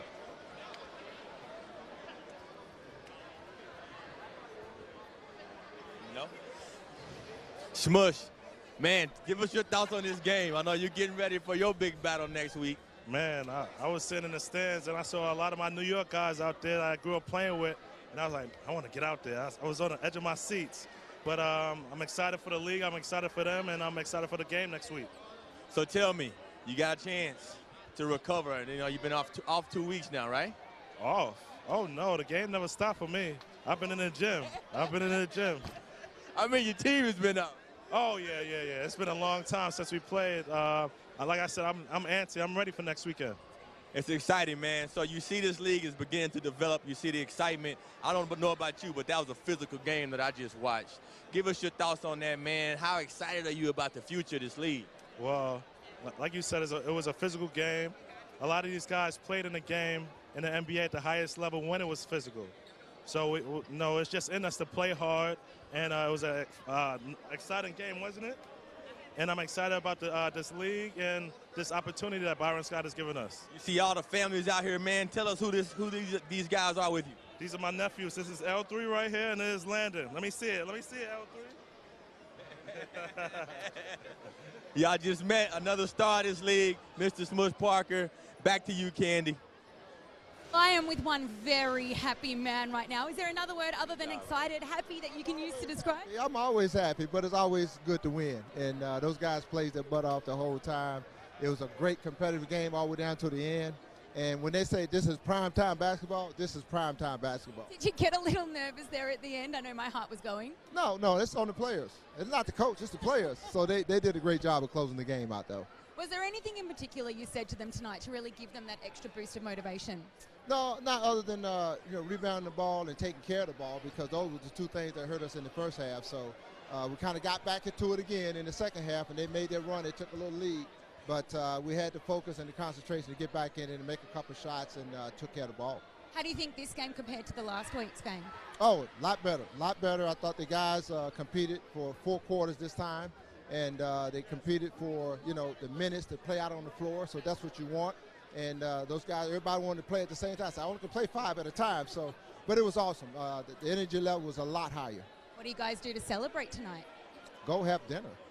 Well, that sounds pretty good. I'm pretty hungry as well. It is late here, but it was an exciting game tonight. How great was it with the crowd as well? They gave us a lot. I thought the crowd was awesome, because you got to have that. That's like your 6th man, and I thought they were awesome throughout the game. It wasn't just like 1 quarter, 2 quarters, and of course when the game got close, they really got involved in the game. So that's what they call primetime basketball, and that's what we're trying to show them that we can do is show them a good game.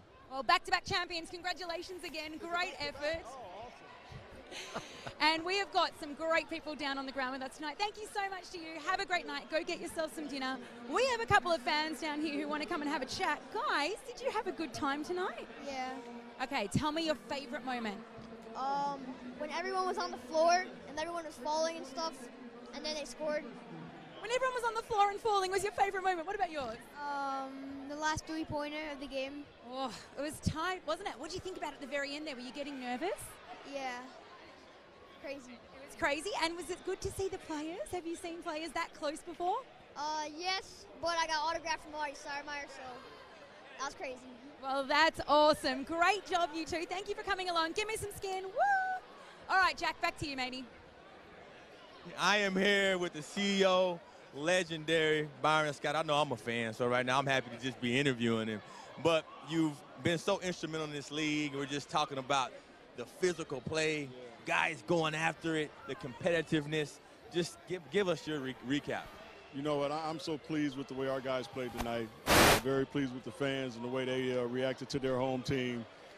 It was just a great night. Being at the last game in Chicago, which was a good game, but watching this team materialize to what it is today, I think we're all very proud of what we've been able to accomplish, and we still got a long way to go. We're still in the infant stages of our league, but very proud of where we are right now, and excited about the next game. I mean, it means so much to these players. I've talked to a few of them. Having someone like yourself over this league, I mean, gives them something to look up to, aspire to. We were talking about the play. I felt like I was watching you back on the court again.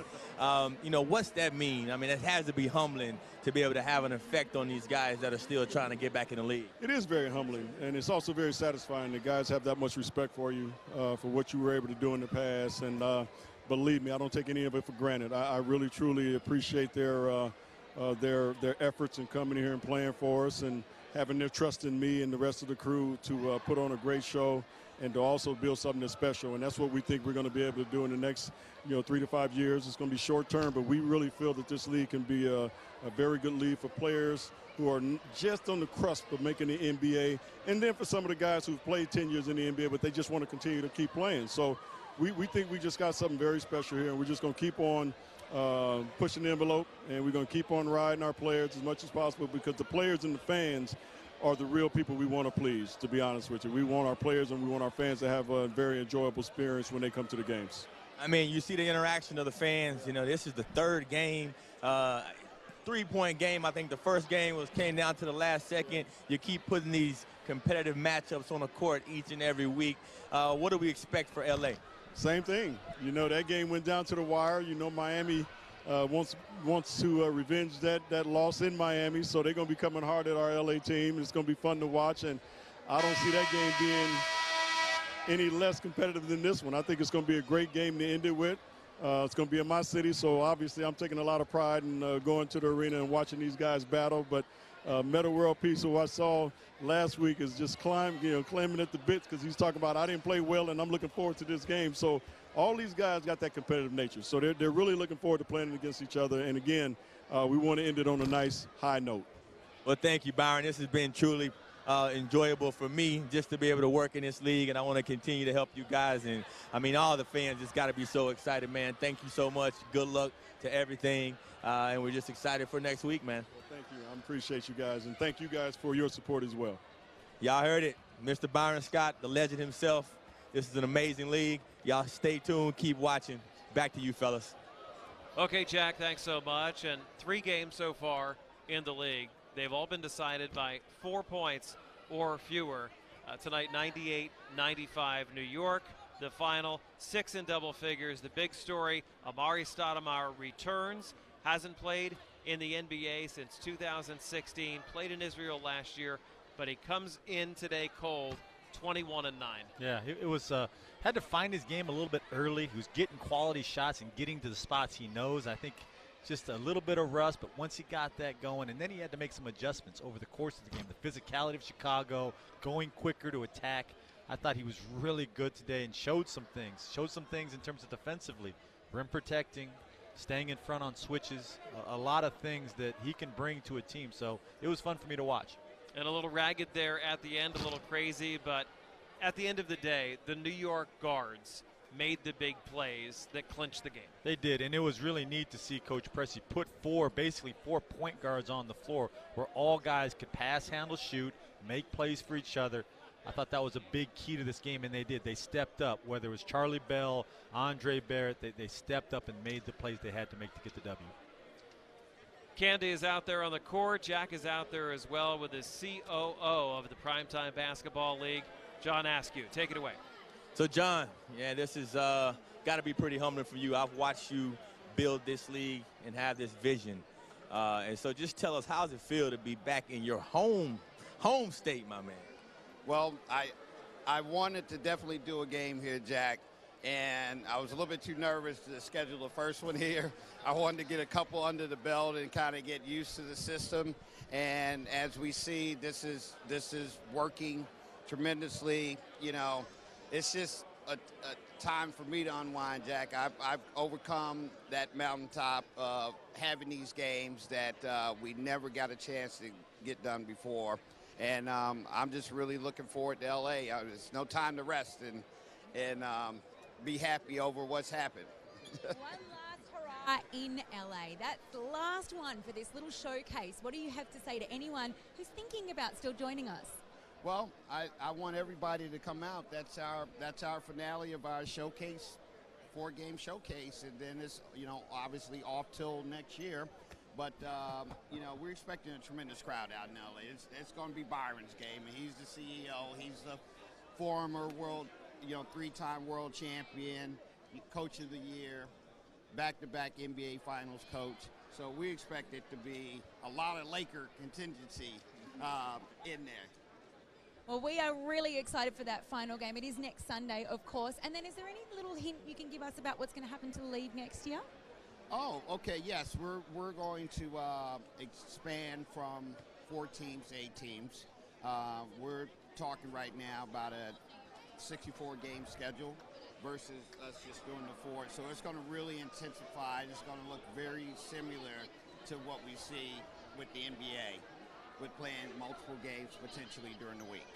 Fantastic. Well, thank you for that little preview, but we look forward to seeing you for one more hurrah in LA on Sunday.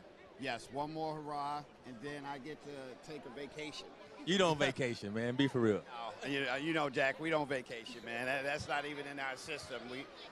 After 2 days, we're looking for work, So no vacation, Jack. You're right. It's on the planning for next year after the 16th. Well, congrats so far, man. Game 3, and just enjoy this, man. Thank you, brother. Our guys on the desk have done a spectacular job tonight, so we're going to throw back to them just one more time. Okay, Candy, thanks to you and to Jack. And just from a basketball standpoint, Rex, New York able to execute down the stretch. 11 for 22 from 3.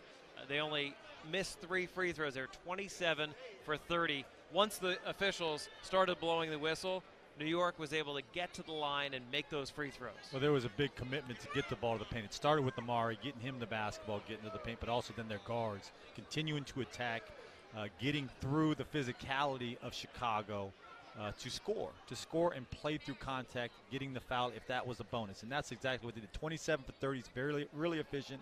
And then they made some threes, some timely threes, going up, making 11 over the course of the game. That was kind of the difference because Chicago really did. They brought a great effort, a great defensive intensity, and they really controlled the backboard. But New York's skill was just a little bit too much for them.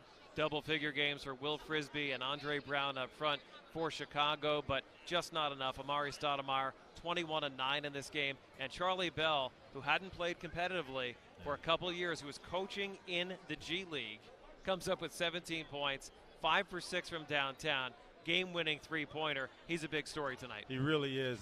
You're talking about guys who've been coaching and maybe playing with some G League players, but that's a little bit different than playing an actual game. But he came right in, had a great presence, just a control, very efficient in everything that he did.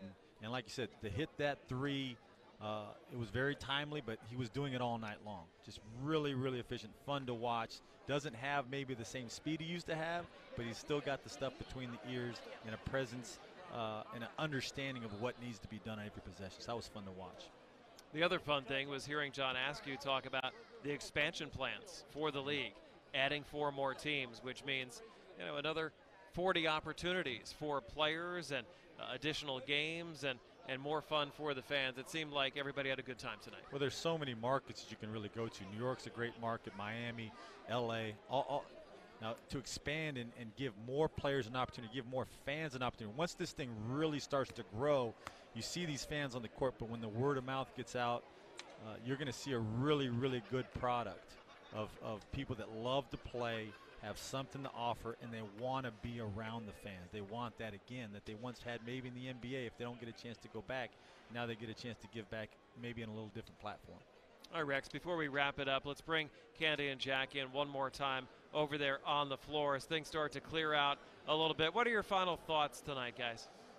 Well, that was my first primetime experience, and I am full of beans now. That was so much fun. The energy, the game, it was such a close game as well, really fast too.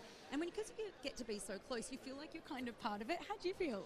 Man, I was at the first game, and I didn't think it could get any better. And then to come here and see such competitive play. I mean, guys diving on the floor after balls and just playing hard-nosed defense on both teams, giving a valiant effort. I mean, this has really been enjoyable for me. It's also great with BeTerrific that you're able to get so much behind-the-scenes action as well and really hear what's happening in the huddles and be able to kind of hear and see everything in a bit more of an intimate way. So make sure that you watch the guys as well for our next game in LA and keep up to everything on Instagram, Primetime BL. It is good to see the pictures as well. And this is a family league. I'm telling you now, this Primetime Basketball League is all about family. You see the kids here. Bring your kids, bring your families out. Keep on watching. This is the league of the future. Okay, thanks so much. We will see you guys in LA. Our Natural Shop, one of our big sponsors of the league. We thank them for being a part of it. You can check us out online, primetimebl.com, and on social media, #PrimetimeBL. Well, it's a lot of fun, and I'll see you on Sunday. Looking forward to it. LA will be a good one and another great game. We've had 3 great games in 3 weeks, and I'm looking forward to LA next week. Yeah, Miami Beach versus Los Angeles on Sunday, September 16th. Check your local listings, as they say. Check BeTerrific.com and PrimetimeBL.com for all of the broadcast info. We'll be on the air half hour before tip-off for that one. Now for Rex Walters, for Candy Hertz, for Jack Brewer, for Michael Artsis and our entire crew here in Piscataway, New Jersey, Dave Popkins saying, so long from the rack. Another thrilling finish. New York sweeps Chicago. The final score, 98-95. Gotham Ballers. Thanks for watching. Good night. Here with Andre Brown, former DePaul star. He plays on the Chicago team. He's a veteran of 3 different NBA teams. And take us through last week. You hadn't played 5-on-5 in a while against competition like that. What were your impressions of Primetime? It was good. It's over, obviously. You know, those guys got the butterflies out the system. I thought towards the end we got a little competitive.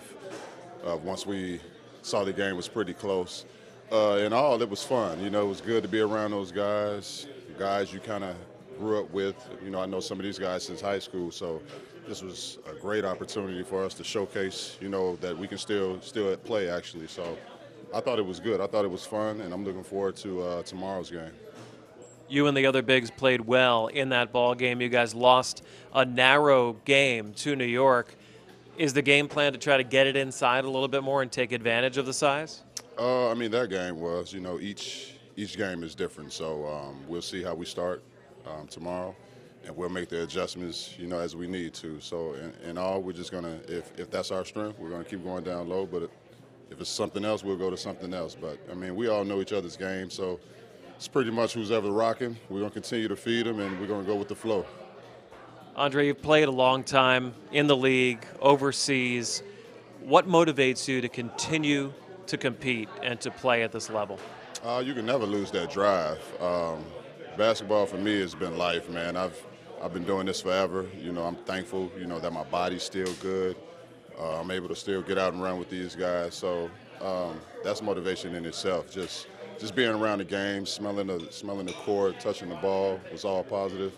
I mean, I'm 37 now, so, you know, most guys my age kind of break down around this age, but I'm just fortunate enough to still be playing. So it's great for me. I'm going to let you put your analyst hat on here. You saw that first game and then played in the second game against New York. Who do you think still has a shot, you know, to maybe break through to the NBA, to a big overseas contract? Who stood out to you? I've seen both games. I would say we had a lot more guard play in our game. Andre Barrett played well, Will Solomon, guys like that who still has the motors and can continue to go. Those guys really impressed me, so I was really intrigued by those two. All right, good stuff. Andre, always appreciate your time. Appreciate it.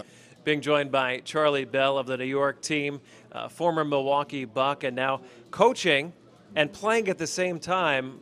What's that like? You know, I think it's great. I think, you know, especially being at that age where I'm not too old to get out there with the young guys, and I'm not too young to think that I know more than the players do. So it's kind of, I love the fact that I can still get out there with the guys and play with them, because sometimes, you know, especially being a coach in the G League, you know, we only got 10 roster spots, and if a guy goes down, you know, sometimes you need that extra body to go out there and play with the guys, and that's what I used to do, play a lot of one-on-one after practice with guys, because, you know, guys look at me like, oh, you're too old, you can't go, and I opened their eyes a little bit. They respect me a lot more now.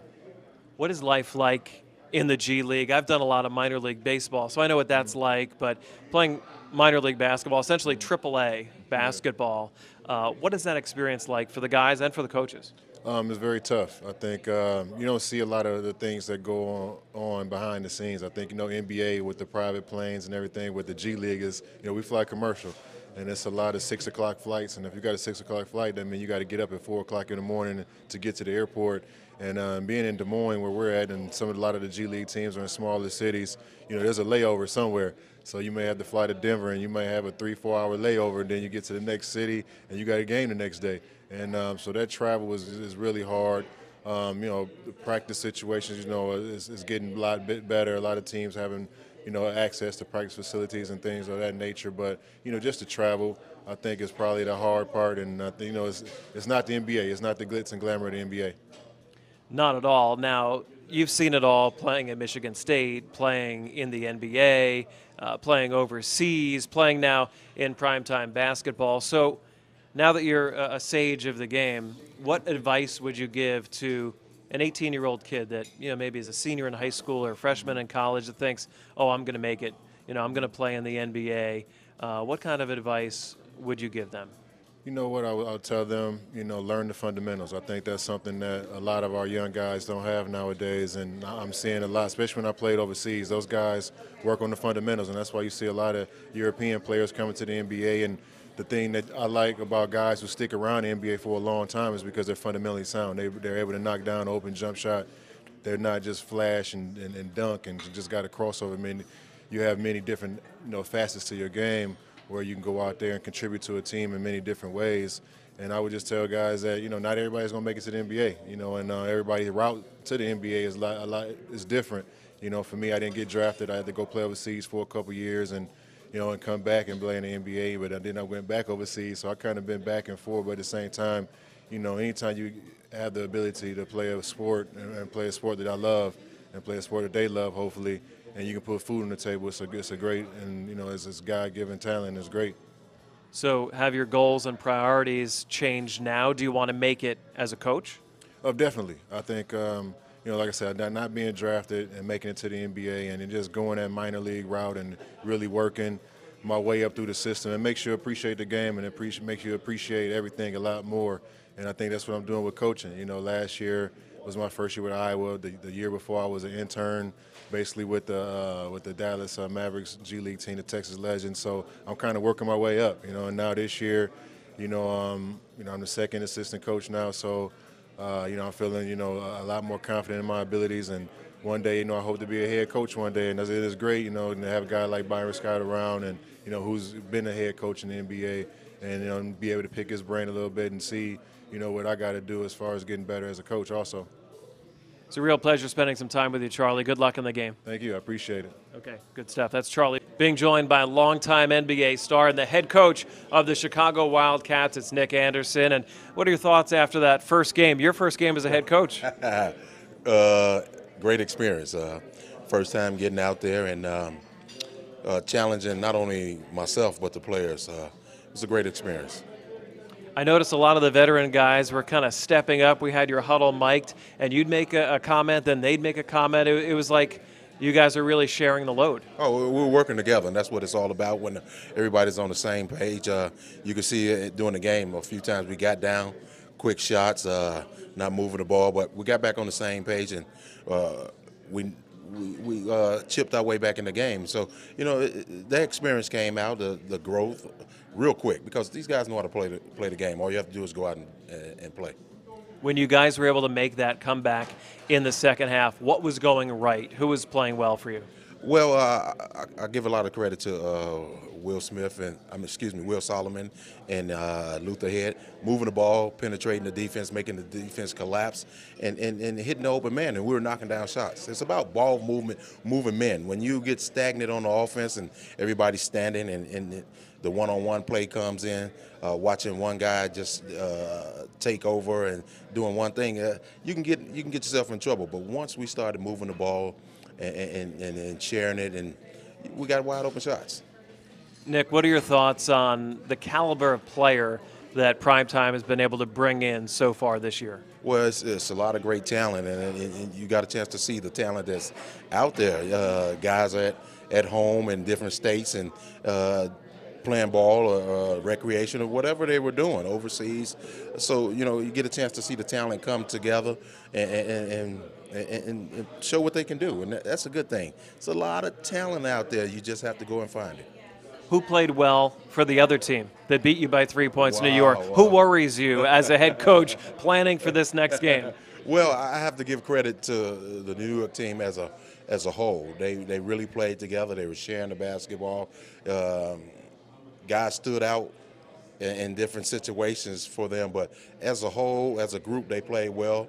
They moved the ball, they shared it, they knocked down open shots. So we got our hands full, especially now that we're here. The guys are going to step it up a level, so we have to match their intensity and go a notch above what they're trying to do. All right, good stuff. Good luck. All right, thank you very much. Being joined by longtime NBA veteran, former lottery pick Darius Miles, who's playing for the Chicago team. And what were your impressions of that first game? It had been a while since you ran against competition like that. Yeah, it was good. It was real. I enjoyed myself. I enjoyed both teams, my teammates, the other teammates. Man, I had a ball. You retired from the NBA about 8 years ago, correct? Yes. Why retire at that time, and what have you been doing since? Microfracture surgery. That's really kind of got me retired. Microfracture surgery and letting my body rest. I was playing a lot, A2 games straight out of high school. But now I'm just I'm to rest up, so I'm trying to get back in shape, a little bit more shape, and just play. Just have fun with it. Mm-hmm. Do you have designs on playing overseas or elsewhere? No. Not at all. Not at all. This was a last-minute decision, and I'm enjoying myself. I'm glad I made the decision. It's like a family reunion. Just seeing these guys, man, that I grew up playing against, with, and watching. It's cool. You have any old grudges you're trying to settle in this game tomorrow? My mind is that way, but it's up to my body to move the right way. So we're going to figure that. We're going to see how this is going to go tomorrow. What was the biggest challenge of playing in that game the last time? For me? Yeah. For believing in certain things I can still do and breathing, you know, in shape and stuff like that. Because I work out every day, but basketball shape is a whole. Now you got to play basketball to be in basketball shape. I don't care how much you in the gym or you in the weight room. If you ain't running up and down the court in basketball, you ain't gonna get in basketball shape. You had a good run there, acting and obviously playing in the NBA, living in LA. Is there a favorite moment that stands out to you that said, "Hey, I made it. This is pretty cool"? Oh yeah, the beginning. When I got drafted with guys that I knew, like Lamar, Keon, Corey. Me and Q was best friends. Well, we still are best friends. Me and Q best friends, and just being on that team with not only my peers, but players that I really, really look up to, you know. So that was a great experience. My first 2 years, I wouldn't trade them in for the world. What about somebody that you had to guard or play against where you said, you know, wow, I'm playing against this guy? When I was in the league? Yeah. Kobe, McGrady, Kobe, McGrady, Ray Allen, Allen Houston, Terrell Sprewell. There was so many. Every team had somebody that I watched from probably college on up or high school on up. So it was great. I was a big competitor, and just to be there on the level as them, it made me proud to know that I can play on that level. Well, you certainly did play on that level and did a great job at it, and we appreciate the time. Thanks so much. Anytime. I thank y'all. Being joined by Jamoke Mendez. He's the player personnel director for the Primetime Basketball League. And, well, how would you assess how things are 3 weeks into the season? 3 weeks into the season, I think one of the strengths that we have is the quality of play.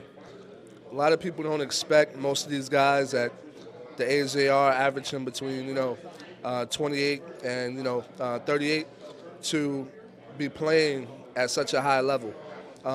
Most of the guys that we have are still actively playing overseas. Some of these guys are freshly retired from the NBA, but the basketball IQ is still there. These guys, because they're pros, keep themselves in such good shape. And at the same time as well, the fans, most importantly, are really excited and are enjoying the level of play. I'd imagine that's a little bit easier to convince players to play in the league now than it was maybe 2 or 3 months ago before people knew what it was. Yeah, without question. And there's the mystery in it of it all, where people had the perception of what's it going to look like.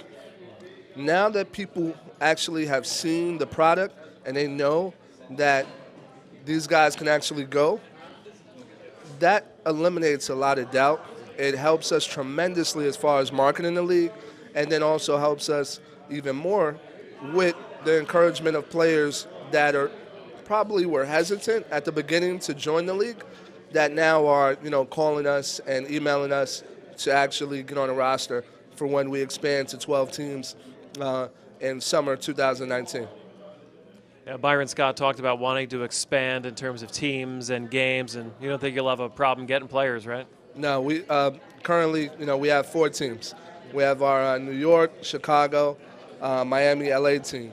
We've got a waiting list, well over 50 players to fill those rosters, and it's only going to improve as we continue to play. We've got our game tomorrow at Rutgers University, which really excited, the wonderful arena. And then we have our last game of our 4-game showcase out in LA. So LA and New York are our 2 biggest markets, so we're really excited. Pretty good get with Amari Stoudemire. Yeah, definitely. Amari's a good friend. I'm also, a diehard Knicks fan. So he's someone that we're really looking forward to helping to step up the level of play, per se, tomorrow. This isn't just an opportunity for the players and the broadcasters and the officials and whatnot, but for you as well, as a player personnel director, coming in contact with all these great players and coaches. This is pretty cool.